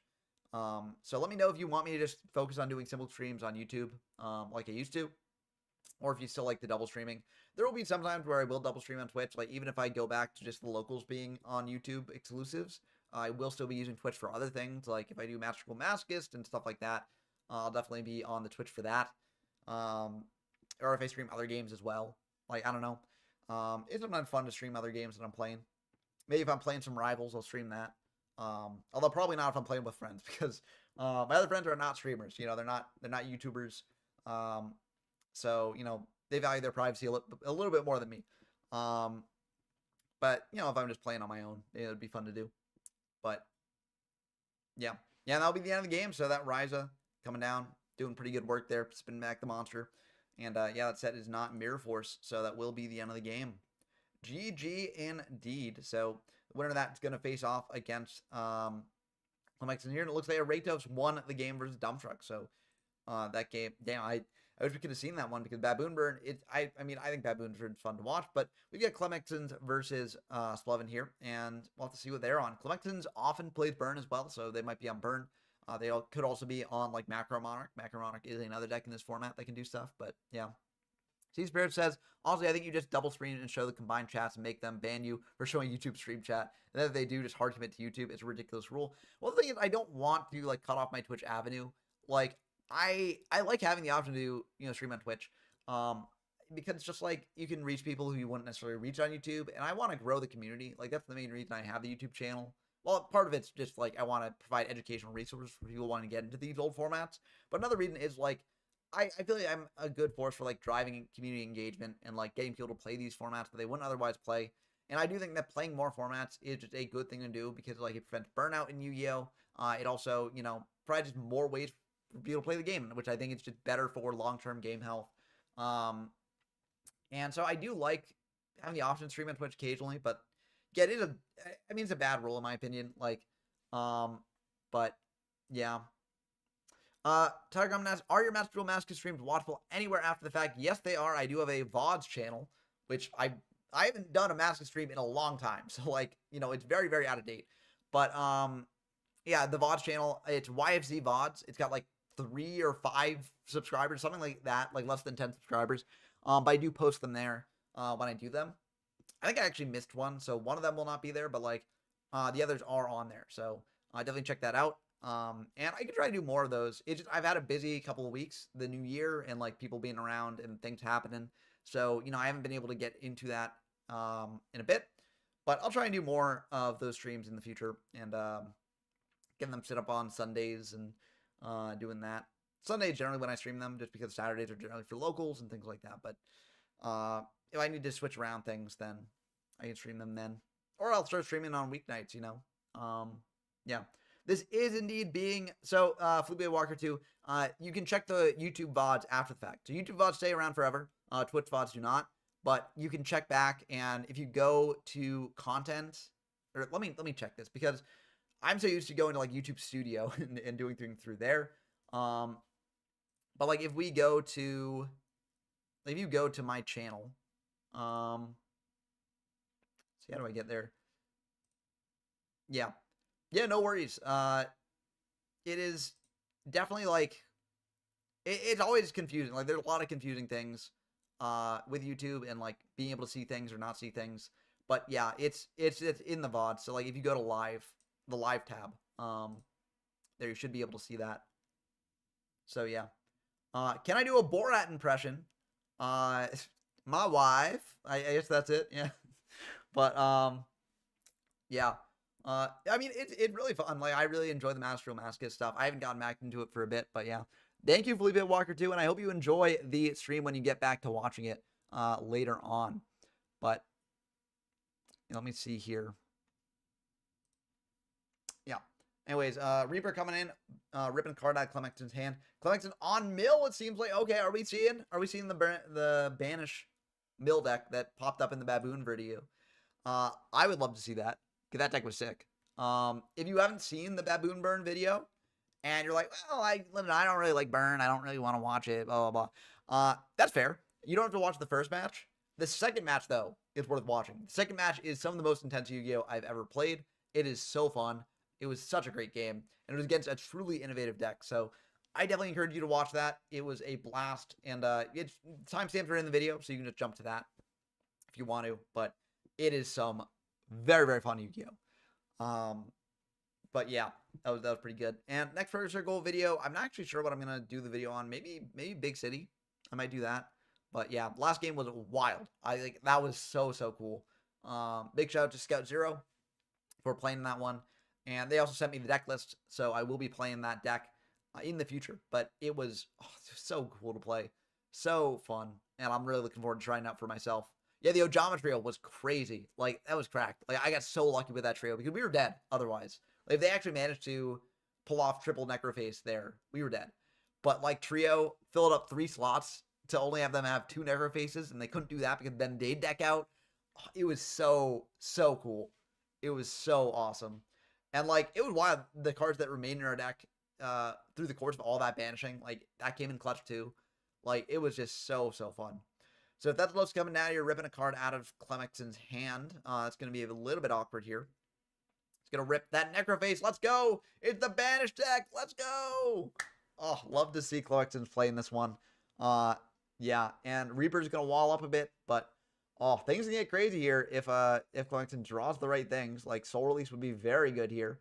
Soul Release banishing the Necroface and getting that, banishing into rotation.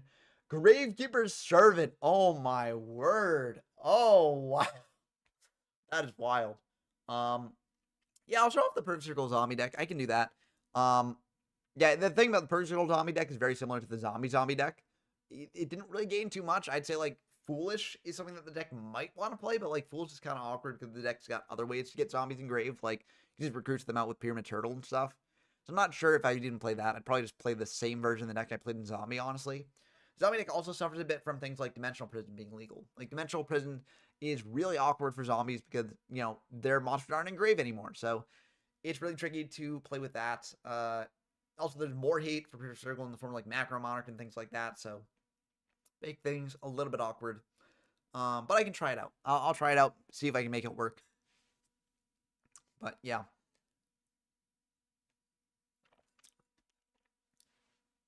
Should be fun. I really need to accelerate getting out those Perfect Circle videos. I've just been very busy.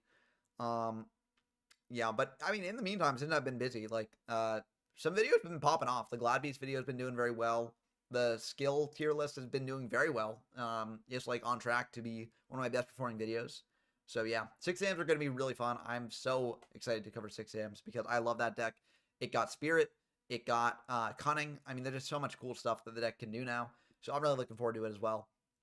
Should be really fun. Should be a blast. This game might take a bit. Yeah. Yeah, well, GMYFS, I mean, honestly, they might be a better 6M builder in this format than I am because they really did well piloting 6Ms to a winning finish in Demise. And, yeah, so I trust their opinion on 6M a little bit more than mine, but I'll try and make it work. And I'm sure that people will, be playing different versions of 6Ms than the one that I make. But, yeah. 6Ms are getting good in Edison. I have not heard that. That's very exciting, though. What's the Edison version of the deck look like? Because the last time I checked it out, it seemed like it could do a lot of cool stuff.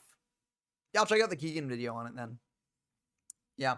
The thing with Keegan, though, this is not a knock against Keegan. I get why he does it. The thing with Keegan is that, like, sometimes he'll hype up a deck. Like, he'll play a deck and be like, oh, look at this game. Like, it's wild.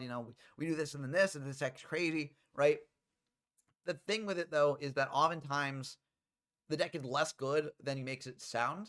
And I get why he does it. He's a hype man for Edison. And, like, if you hype up decks, like, that can feel excited and they can play those decks and stuff like that. But, yeah, it is sort of like, I always take what he said with a grain of salt. But, yeah. Yeah, Iatos is pretty cool. That's pretty cool as well. Yeah, I mean, Iatos is just a cool card in Edison. I'm glad that people are experimenting with it more. Like, Glad Beast playing it, it's cool. 6M now playing it, that's awesome too. But yeah. Yeah, fairies were very overhyped by him. Like, I do think there are some fairy decks that can work. Like, I watch the I'm Nerd podcast channel a lot, like with Fraser Smith, and like he hosts like locals and things like that, or I guess online tournaments. And one of the players that does really well plays with a fairy deck that's really, really cool. It's like, it's using some Chaos Fairy elements, it's using some graveyard manipulation elements like Soul Purity of Light, and it's just awesome to like get out Christia so easily. So yeah. But yeah, EOS plus Defender is pretty crazy. That is pretty cracked. But I will say that like decks that rely on that can be a bit iffy. It's kind of like Macro Monarchs in this format, where like if you draw the parts of your deck that you really want to draw together, but you draw them apart, it can be a bit awkward there. But yeah. But I mean, it's fine. It's like, I don't know, more time will be needed to tell, right? You never know how this thing will turn out until people really extensively test it and like go for it that way. But yeah.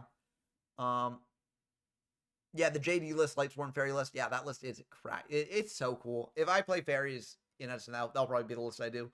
Um, yeah, but for Edison, I'm going to be doing the thing that I did for Goat, where I basically just reach out to content creators and be like, hey, can you just show me how to play a list in Goat, right? And we go through together and we play it. Honestly, I should probably return, like, something that I was thinking about doing is, flip it up a Needleworm. That's going to be a bit scary. But Torrential Tribute will blow up the board, so at least Clemens is losing the Reaper and the Gallon duo. You probably let this go through. You probably don't Judgment this, but there's going to be a lot of damage here. You might Judgment it, actually, if you got Book of Moon for the Needleworm to then, reset it. But, like, yeah, looks like that will go through. Yeah. Yeah, I mean, the thing is, I think Keegan believed it. I think Keegan believed that the 20 plus normal summon fairy list was good early on, and I think he just believed it was very high skill floor. But like, it is sort of like he's very he's very firm in his beliefs sometimes, right? And it's sort of like I always try and learn from other content creators and just sort of adjust my own coverage partially for that. So that's why, like, whenever I cover a deck, I try and, like, weigh the pros and cons. I try and, at the end of the video, say, like, the deck did well, but, like, you do need to consider this, this, and this for the deck maybe not being the best. Or, like, the deck did poorly, but you do need to consider this, this, and this for the deck being good, right? Like, I try and always balance it out and try not get too hyped with all this stuff. I mean, like, I will say that does come on the downside, right? Like, people like hype more than they don't like hype. So, like, if I'm trying to get people excited about these formats, like, hyping up these decks and hyping up these formats, like, that might be a bit more useful for it. But, like, I want to be as clear out about this stuff as I can, because I feel like there's already enough bad discourse in the card game community about, retro formats already. Like, all the people saying, like, oh, GOAT format's cooked because you can only play Chaos Turbo, right? Like, that to me is bad discourse, because, like, I do feel, oh, wow, Clemens taking the first one there. Very cool. But I feel like that's a bit of bad discourse. I'm not saying that the people there are like actively trying to engage in bad discourse, but I think just people, latch on to ideas that they've heard people say, or they latch on ideas after playing like a game or two in the format and losing the Chaos Turbo twice, that like, then they just spread it around as if it's like complete truth. But the fact is, Yu-Gi-Oh! Is a game with a lot of variance, and like variance will make it so that your games, in order to really test the measure of deck, you have to play a lot of reps with the deck. You have to play a lot of tournaments with the deck to really know what the meta looks like. And, that takes a lot of time, takes a lot of patience, takes a lot of really thinking through, okay, I lost this game. Why did I lose this game? And a lot of people do not do that because it takes time, it takes effort. And, if there's a lazy conclusion there to reach, right, it's what people will go for. I'm not calling people who do this all lazy. I'm just saying, like, it's something that people do, right? It's something that humans consistently do. So yeah, I'm ready for the next banless reaction vid as well. It should be pretty fun. Let's see. The last one was for Android, so this one's gonna be. Oh, this one's gonna be for Joey Pegasus. Oh my goodness, that's gonna be wild. Yeah, that's gonna be a fun one. I really hope they deal with the triple charity threat. I mean, triple charity just that card's busted. I mean, drop the thing down to 1, right?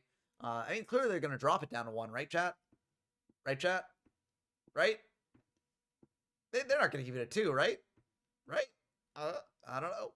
We'll just have to find out. But like, yeah, I do think it'll be fun. I like doing those videos. They're very, amusing to me. And sometimes people, stumble upon them and they're like, what is going on here? But a lot of people just like, I love talking to people in the comments of the videos where people are like, oh, they're going along with the bit where they're like, oh yeah, I really hated that, they kept around limit removal. Like that card's so busted, like blah, blah, blah. It's always so fun to do that stuff. But Dim Fidgeter coming down. That's going to be pretty good for Clemexons here. But yeah, Graveyard Servant as well. So this will actually lock Sloven from actually attacking in at all. So that's pretty cool. Tyler Compton says, it's clear you take this stuff really seriously and it's pretty refreshing. There's a place for folks to get hyped and pog out, but it's not for me. Yeah, I mean, that's where I sort of fall in, right? Like, there's always a channel out there that's going to be the hype channel, right? The more popular YouTubing channels are going to be the ones that are like, more hyped up and like more exciting and stuff like that. But I sort of like the thing that I really enjoyed watching on YouTube. It's funny actually because I really did enjoy the Keegan video, and Keegan was a major sort of inspiration for my own content because Keem would just do doing book replays, right? Like, and just go through the replays and really, just go through and like talk about the plays and really get into the nitty gritties of each of the plays. And like, I really liked that. And I was like, damn, like it would be cool if, oh wait, actually Dim Fizz is not a lock. Or wait, is it a lock? It is very tricky for Dim Fizz because Dim Fizz only banishes monsters. So there's a weird thing here where like there are some cards where if it's like, I don't know about this because let me know in chat if you know, because there's some cards that like as long as there's not a guarantee of a thing happening, you can still do it. So I actually don't know if that's the case for Great Cheer Servant and Dim Fizz. That might be let me look up this ruling. I'm gonna look up this ruling. Gravekeeper's Servant. I'll just do it on the side while we watch. So it's interesting. If the effect of macro or banisher, okay, yeah. So you can't declare an attack, at least in modern rules, if Dimensional Fidgeter's up, because it's unknown whether the top card of the deck is a monster card, so your opponent cannot declare an attack. Okay. I get you. But if Dimensional Fidgeter and Convulsion of Nature are both active, then your opponent can declare an attack if the top card is not a monster. So that's kind of neat. But yeah, anyway, that's what I was saying. Like, I really liked Keen's style of just going through and getting to the nitty gritty of it. It's only actually after I become a content creator myself and really like try to, set my own boundaries on like how I talk about things and how I do things that I've come to like. I mean, Keen stuff is so fun, right? Like I still like watching Keen stuff from time to time. But I've come to like sort of not like it as much as I used to because like basically it's just become something where like, I watch him get hyped up about things and like hype up these decks and stuff. And I'm like, well, are you being like intellectually honest there? Like, I think he is. I think he comes from a genuine place of like, believing this stuff. But like, I think if you think about it for a bit longer, like you sort of realize the flaws in these decks and like people are impressionable. So if they see a streamer like saying his thing, they're just going to follow that. Right. And I feel like it is kind of awkward with that. But like, again, Keegan's content, very, very fun to watch. And very, very great stuff. So definitely check it out if you want some Edison stuff. And he was a major inspiration for me. So I'm not trying to knock him, but I am saying that like, I just go about it a different way. And yeah. But it'll be fun. I'm going to reach out to him and try and collab with him when I get to Edison. It'll be fun doing that sort of vid. But I know there's beef between different sections of the retro community, which, like, I don't really want to get involved in the beef. I hope this doesn't draw me into the beef. But, I mean, I don't know. I think in the content creation sphere, it's fine. Just, collaborating with multiple people and just, I want to make bridges. I don't want to burn them. I want to be open to collaborating with different people. There are some people I will not collaborate with for various reasons that relate to certain drama. That is, for instance, I won't collaborate with, for instance, Goat. Some people I think were wondering why I didn't collaborate with Goat Duels, who does have a channel that is fairly popular. But, oh, he did I miss Sloven winning that game? I think I missed that. I was too busy talking, but yeah. Vorgnar are going to be pretty good here. If that's a Necrophase in hand, this is going to go hard. Let's go! Necrophase in hand! Let's go! Oh, it's so funny. So this is not miss time because an if, and then you do. So yes, first draw, then banish. Yep, because you resolve the effect of Morph Neuro fully, and then you activate the next phase effect. But yeah, I'm not collaborating with Goat Duels because Goat Duels did some really scummy stuff with like basically it's a whole drama. It's a whole drama, but like they did some really scummy stuff with like abusing what they knew about login information of a certain site to really like screw over a site, and like it was not good. So yeah, so I'm not going to be collaborating with them, but I'm going to be collaborating with a fair amount of people. It's just there's certain people that I won't collaborate with like that. If they've done something like actually like really bad, then I'm not going to collab with them. But Tornado on the new back row there, hitting a Solemn Judgment, getting rid of that. So, and also setting another back row as well, getting that out of the hand from the Morph Neuro. That's very funny. Yeah, this is a very good position for Clemexons to be in here. Tornado on the level limit as well. So it looks like Splovin wants to get aggressive here. Will Clemens let that go through? They will indeed. They have a bind. Are they just like, well, they can attack in, but it's not the worst thing in the world. You can go for guards, spin back that set. I think that makes sense. You don't want to spin back the jar because that gives them it again. But, yeah. Oh, also add a note, Goat Duels is not goatformat.com. JDZ is great. JDZ is, I love JDZ. I've collabed with JDZ. He's a great guy and doing a lot for the Goat community. So I just want to make that clear because they've got similar sounding names in the channels at least. So, this is specifically for Goat Duels, not goatformat.com. Or Goat Format, I guess. I'm trying to remember. It's the YouTube channel, Goat Format or goatformat.com. I forget which one. But either way, JDZ, great guy. I would love to do a collab with Raren. Raren's very fun. I think Raren's cool. And, like, it's funny, like, seeing him, like, get so repulsed by the modern state of the game. It's just very neat. But, yeah, I'd be down for that. I might be a bit too small for him. But I did have an idea. I had an idea for what would be a cool collaboration with either Raren or just a bigger Yu-Gi-Oh YouTuber, where like everyone's doing like those like, oh, can Magic player figure out if these cards are good or bad, right? This would be like, can a more modern player figure out if cards from the retro scene have gotten better or worse, right? So like for instance, I put up on screen Muka Muka, and I'm like, was this card actually better than people thought it was at the time? Like, is this card good in retro Yu-Gi-Oh? Right? And if you're someone who's not really in the retro Yu-Gi-Oh scene, you might be like, oh, well, that card's pretty bad, right? It's a weak monster, and like it's not really that good, right? But then I'm like, oh no, it's actually very good in critter format, and and I think that should just be a fun video format, right? Like I could even do that with like SEMO or like MET or something like that. Even though they've gone through the formats historically, I think History of Yu-Gi-Oh was like a very sort of shallow look at things, right? Although History of Yu-Gi-Oh did inspire me a lot as well. I'm not trying to put shade on History of Yu-Gi-Oh. I think it's very fun, and I think it does sort of get people interested in retro. Like it was a big reason why I got into the retro scene, because I was like, well, I like History of Yu-Gi-Oh, but I kind of want to see all the decks in these formats and really go in depth with them.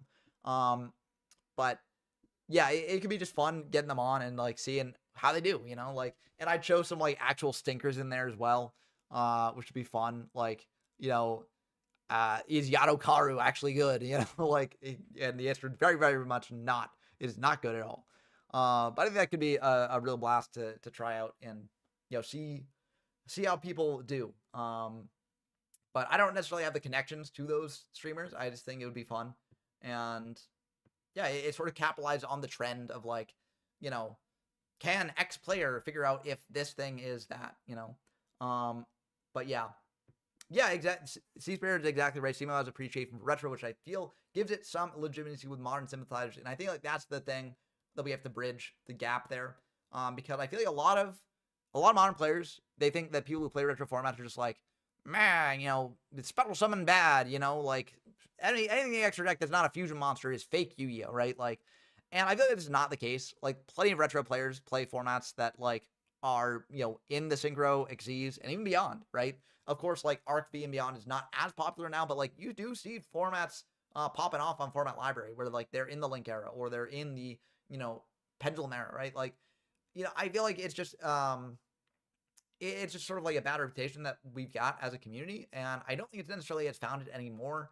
I think like one thing, or we're trying to do a couple things to change it. One thing is like the Retro Power League, which we're holding in a different Discord server. It's basically a War League that has a bunch of different formats in it, so it ties together the DM era, the GX era, and even beyond, right? And like, I think that is a very good way to build bridges between different sections of the retro community. So that's why we're trying to do that. And next season, we're planning on sort of like moving the timeline ahead on the formats that we cover there. So like we might go into potentially toss or something on the schedule to draw in a link format there and stuff. I think that could potentially build some bridges there, but we'll have to see what happens there. I'm planning on releasing weekly videos, sort of going through like some of the highlights of the week in retro format Power League. So stay tuned for that. That should be a lot of fun. I can tie it into these sort of tournament report videos that I do in general. So yeah. Spirit MKW said, I love Simo's miniseries where he brought on Edison players to break down the popular decks. I loved that too.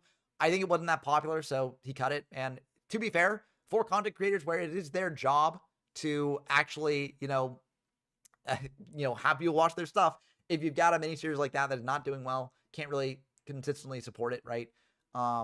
And yeah, I mean, even I've had to cut video or series that like have not been doing that well. Wheel Wednesdays are still going. Don't worry. They don't do that well, but I do love them a lot. So, just for my own say, trying out different formats is very fun. So that way I'm not just, focusing in all on one format. So I like Wheel Wednesdays, but the weekly dose of retro Yu-Gi-Oh! That I cut because that was just too much work and it was getting like no views whatsoever. So it wasn't even doing a public service. And so it was just kind of like, eh. Telegram said, Dazif is the channel that got me interested in Yu-Gi-Oh! Not sure if you're familiar with him. He mostly makes Masterful content now, but he used to make these explainers that I found interesting. I don't think he's big on retro stuff. I actually do really like Dazif. I've watched a fair amount of Dazif as well. I watched a lot of him during the pandemic. Like, his videos were just very nice to put on the background. They're not too visually intensive. This was back when, like, I mean, he did a lot of Master Duel stuff now, but, like, this was back when he, like, did just a bunch of videos, where he'd have it in the style of just, like, kind of like a slideshow. We'd have a card on screen and it would be like panning over the card as he talked about this stuff. And like, I really liked those videos. I thought that it was very sort of like interesting look at retro. But yeah, Slovin is done here. This is too much of a lock for him. Heavy Storm is gone, so you can't do anything with that. So yeah, it's pretty rough. So very, very cool games. And yeah, we'll have to see how Clemexons does against a Ratos. We got Burn versus Banish Mill. It's the same matchup from the video. Oh, you can't write this stuff up. It's too good. Oh, so good there. But we'll have to see who takes it home, Aratos or Clemexons there. And yeah, I don't know. It's a bit tricky. I think Baboon Burn can take it home because it's not as hit by the banish stuff. But I will say that if Baboon gets banished, that's a bit awkward for the Baboon Burn deck because Baboon Burn deck does do some stuff with the graveyard. Like, there are a fair amount of things in the deck game one that are a bit tricky. Against the Banish deck, for instance, Pot of Avarice as well. So, yeah, I would consider the deck in the last video I played a burn deck. I mean, you're playing Wave Motion Cannon, so I feel like that's definitely a burn deck. It's just a different type of burn deck. Like, I feel there are two different directions you can go with burn. You can go for, like, a lockdown burn deck where you're, like, stalling out your opponent and just trying to get your burn effects off without viewing the battle phase at all. So, the strength of that deck is that you're cutting down in a complete avenue of the game that, like, your opponent might have cards in to deal with, right? So, like, if you never attack, Dimprid is dead. Like, Shrink is dead a lot of the time. Like, a lot of the battle traps are dead, right? The issue with doing that sort of strategy in Perfect Circle format is a lot of decks aren't playing battle traps in the first place, right? Phoenix Women Blast, not a battle trap. It's a very generic trap that can be used in a lot of situations. There's a lot of different, very, very versatile cards in Perfect Circle that are not battle traps that a lot of decks play, right? And so I feel like Lockdown Burn is not necessarily as good in this format as it is in other formats, but I do think that playing a deck like, Baboon Burn, that deck I think does have a lot of legs because you're an aggressive deck. You are running into the battle traps your opponent might be playing, but again, as I mentioned, not too many people are playing pure battle traps, right? So I think it is pretty good. But yeah, I mean, to be fair, there are a lot of beasts and baboons with the trios, and to be fair, like, we weren't doing like too much with the wave motions every game. Like, we did use it to win one game, I believe, but like on the whole, we weren't going too crazy with that, right? But yeah, and also I will say, all of you two, who got second with a Baboon Burn list, did go for the Justice and Secret Battle route, right? They were playing the trio, they were playing the Pandas, they were playing the Baboon, but they were not going for as big of a battle emphasis. They were going for, just attack in, do some battle damage, but then also just kill your opponent with the traps, right? But yeah, Wave Mode Cannon is going to be very awkward for Clemens here because, Clemens' deck, they want to sort of mill out the opponent. They're not necessarily playing the most back row removal because You know, they've got their own backer they want to protect. So, oh, trio here is going to be very good. Locking up that board. Game 1 might go to Arados here. Not going to lie. Very powerful board state here. So I wonder if Arados is playing the same Baboon Burden list that I played in the video, or if they're playing something different. I don't actually know. But I haven't seen any like cards that could disqualify it from being the Baboon Burden list I played in the video, which was also a Yammerman creation for a while back. So, the thing about Perfect Circle is that there's so many deck lists out there that I can just, you know, crib from and just be like, well, I need to build a Baboon Burden list. Well, there's this list that tops the tournament. I'll just play that, right? Because there's been a lot of modern invasion stuff. Rescue Cat coming down, bringing out 2 pandas here. These are chonky pandas. I don't even know if you want to do this as a rated deck, but like Mirror Force is gone, so you don't need to worry about that. Oh, that's clever. Oh, that's very clever. I like that. I like that a lot.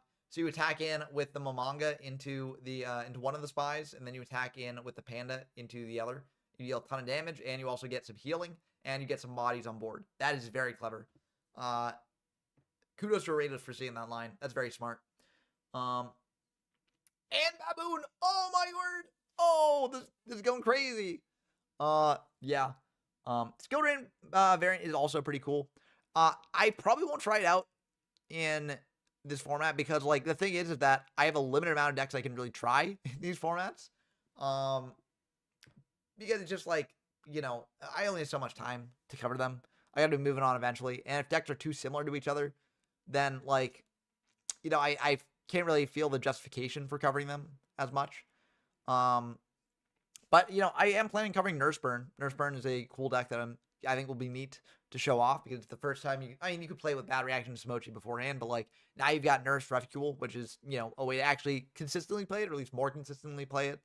So you can do that stuff, but like, I don't know. I'm not going to do too much, I don't think, but yeah, this is going to be probably the end of Raiders attacking in here. Oddly, I think here it might have been better just to go Momonga attack into a spy and then bring out Baboon just to wall off. And then you don't let your opponent set a back row, or set a monster, that is. Because if Clemens can't set their like Morphing Dart or Needleworm or something like that, then they're in a very good spot. Or they're not in a very good spot, that is. So, yeah.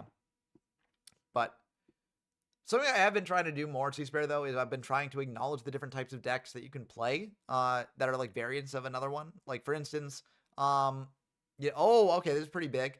So you do have to send a card to grave here, but you're attacking in for a lot of damage here. Attacking into that token, that's going to be dropping Clemens down to 3,600 here. Actually, 3,300 there. And will Raiders just pop that wave motion? Probably not. You probably figure, you know, Clemens didn't have much removal here.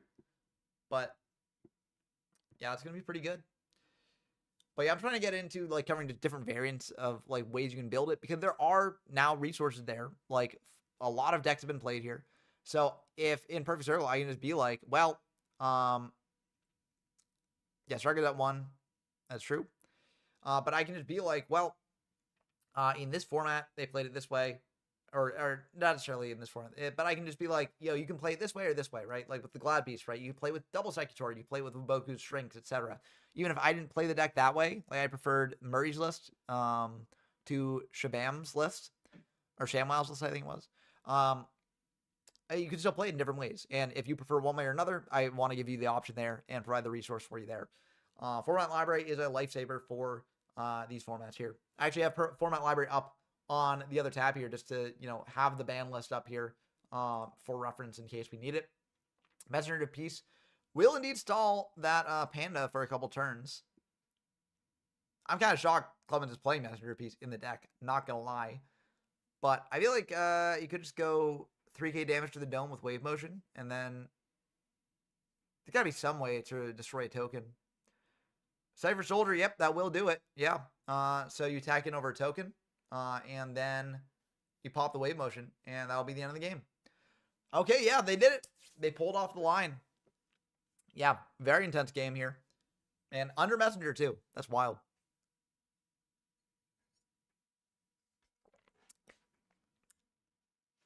Yeah, Burn versus Mill.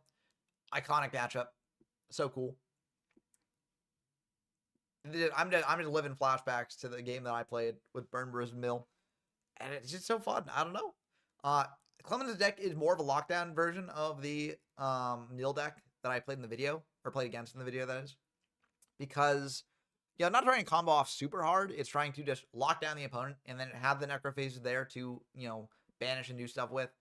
But it's not trying to like super combo. It's not like playing the soul releases, I don't think. It's not playing returns, which is a fair way to do the deck. This might be more consistent than the combo version. But the combo version is cooler. Like, I don't know. I want to play the combo version. I want to pop off.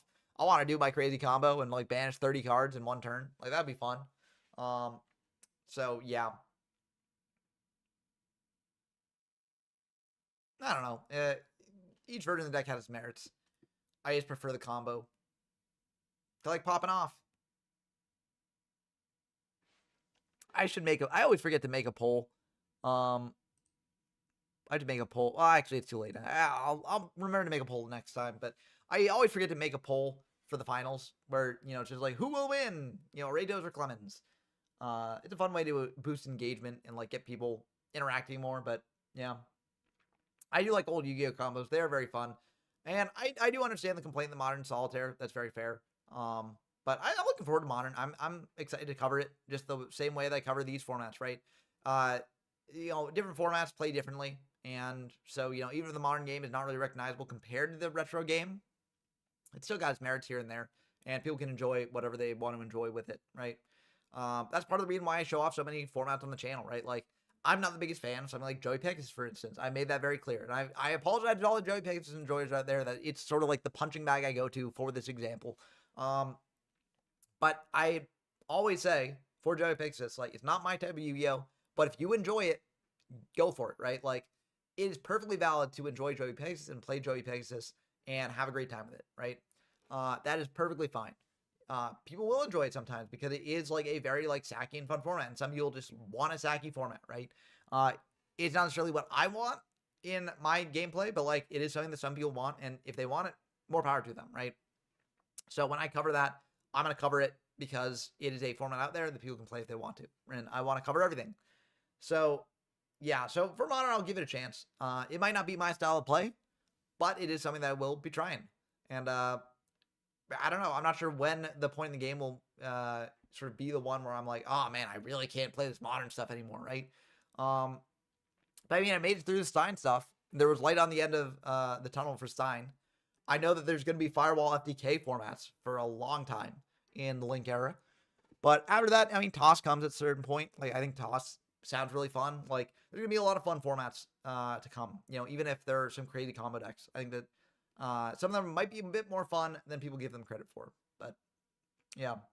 Yeah, Raida's playing your deck, Yabberman, aka Francesco Freire. But yeah. And that's perfectly fine, C-Spare. You can be a Yu-Gi Boomer in peace. Like, that's why I'm doing this channel. Like, I understand that the way I'm doing this channel is not conducive to building a super large following.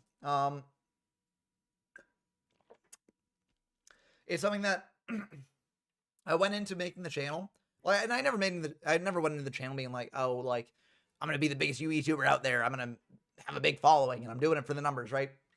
I never went into it for that. Oh my goodness, my voice is gone again. I never went into it for that, but it is something where, like, I definitely went into it expecting, like, okay, well, I'm not gonna do a super huge following, but Yu-Gi-Oh is fun. Like, History of Yu-Gi-Oh was relatively successful. I'm sure that people will latch onto this sort of idea for videos and like enjoy it well enough, right? And I should be able to grow like a sizable following. Like, I could imagine like 5K like in a couple of years, right? And something that I learned over time. And again, it's not something that I really get too hung up about, even though I'm talking about it here. So maybe I am getting more hung up about it than I think. But something I learned over time is that, like, actually the way I do my channel is very much not conducive to building an audience. Because what happens is, if someone see the video, let's say I'm playing Yu-Gi Kaiba format, right? And, someone watched that video and they're like, man, I like Yu-Gi Kaiba format. I like these videos. I'm going to watch more of these videos, more of these Yu-Gi Kaiba videos, and I'm going to enjoy it. I'm going to subscribe because I want to see Yu-Gi Kaiba format videos in my feed, right? And let's say they watch that at a time where I'm currently on the channel covering a Stein format, right? And they start watching the Stein formats and they're like, what is this person doing? They're releasing all these videos about Stein formats. You know, I wanted videos about Yugi Kaiba. I don't want to watch these, you know, degenerate Stein format videos. I'm unsubscribing. Then they unsubscribe, right? And that's the way a lot of the audience goes. Like, there's a lot of turnover, right? Generally, we trend upwards in terms of subscriber count, but a lot of time there'll be days where I just like, there'll be days where I gain 5 subscribers. There'll be days where I lose 5 subscribers. Like, net total, I lost 5 subscribers, right? And it is definitely like, you know, it's disheartening when you see like so many people leaving the channel, but it makes sense. You know, it's just not a channel that can build a consistent following because, like, while it is on one niche topic, it's not on the same niche topic, if that makes sense. It's on basically a bunch of different niche topics under one umbrella. And that means that, you know, people are a bit tough. Yeah, I mean, playlists do solve the issue. Like, I've got playlists on the channel for them, but like the issue is that, like, if you're subscribed to me and you're seeing my stuff in your feed and you're like, I don't really want to be watching this stuff. I don't want the stuff in my feed. You know, I don't want to watch this, right? Then they'll just unsubscribe because it's like, well, I watched the playlist. Playlist was good. And now I'm done. You know, I can move on, right? Which has also been part of why, like, I've been doing Wheel Wednesdays, because Wheel Wednesdays is like, it gives the promise of potentially, you know, covering a format that I've already covered that people enjoy. And then it's like, oh, well, you know, maybe they'll spin Yugi Kaiba on the wheel. Maybe they can play that, right? And so there's something to keep around the people there. Not the main reason I did it, but it's definitely one of them. But it is definitely like an issue that I've had that I feel like a lot of people do not have in this space. But again, it's something that, like, I know going into it, it's something that's going to happen. And, you know, not really much I can do about it if I want to, you know, keep the channel as it is. And I like where the channel is as a thing. And so, yeah, I mean, that is true. You know, I did do a hypocritical thing. I released a tier list video after releasing a video saying why tier lists are bad in these formats. So that is a hypocritical thing. So that is true. But I hope I laid out the reasoning for doing it, and also the sort of caveats in doing it, like, pretty well. I hope people enjoyed it. But yeah, tier lists are F tier. I mean, I will say, after seeing a fair bit of tier lists, I'm not the biggest fan of tier lists. I think the tier lists are, it's just something like, it can be useful in a way, but I think tier lists make it seem like they're more useful than they are, right? And, you know, we're all trying to figure out how things look and stuff, and different people have more expertise than others, but, like, at the end of the day, this boils down to someone's opinions. And tier lists present opinions as facts because, like, generally, I mean, even if you do a caveat saying, this is my opinions, people are going to view it as facts. They're going to say, oh, this YouTuber, this streamer said that this thing was S tier and this thing was F tier. So this thing is S tier and this thing is F tier, right? Because I trust their opinion over my own, right? And so it's like, I think it can be helpful for the Discords because it gets people thinking about different topics and, like, different decks and things like that. But it can also be, like, deleterious to the discourse because, like, I mean, you also have people who are, you know, not really thinking enough about this stuff. But yeah, I can't wait for full power tier format as well. That'll be pretty fun. And yeah, it'll be kind of neat. But yeah, also going back to Seaspur's old comment, if a modern player sees 3 draw phases in a single duel, their eyes pop out of their head. Honestly, yeah, it's very rare for games to go that long now. Although there are different formats where, like, you know, some are slower than others, right? So, yeah, I don't know. I feel like you can have those formats and still do fine. But yeah. Anyways, I'm just playing the replay here to give something on the background for people who want to see something there. But I'm probably going to call it here for the stream. I hope you all enjoyed it as always. And if you did enjoy, head over to the YGF from Zero Discord server. We hold locals there every week, so you can play in the later ones. And also, sign up for the Perfect Circle tournament tomorrow. It's a monthly tournament, multi-day. So there should be time to, you know, schedule with games with your opponents, things like that. And it should be a lot of fun. I'm excited to see what people bring. Baboon winning this one. Maybe Baboon will win the big tournament. We won't know until we find out. So I hope that you all find out with me. And until next time, I've been Ben from YGF from Zero, and I'm signing out. Peace.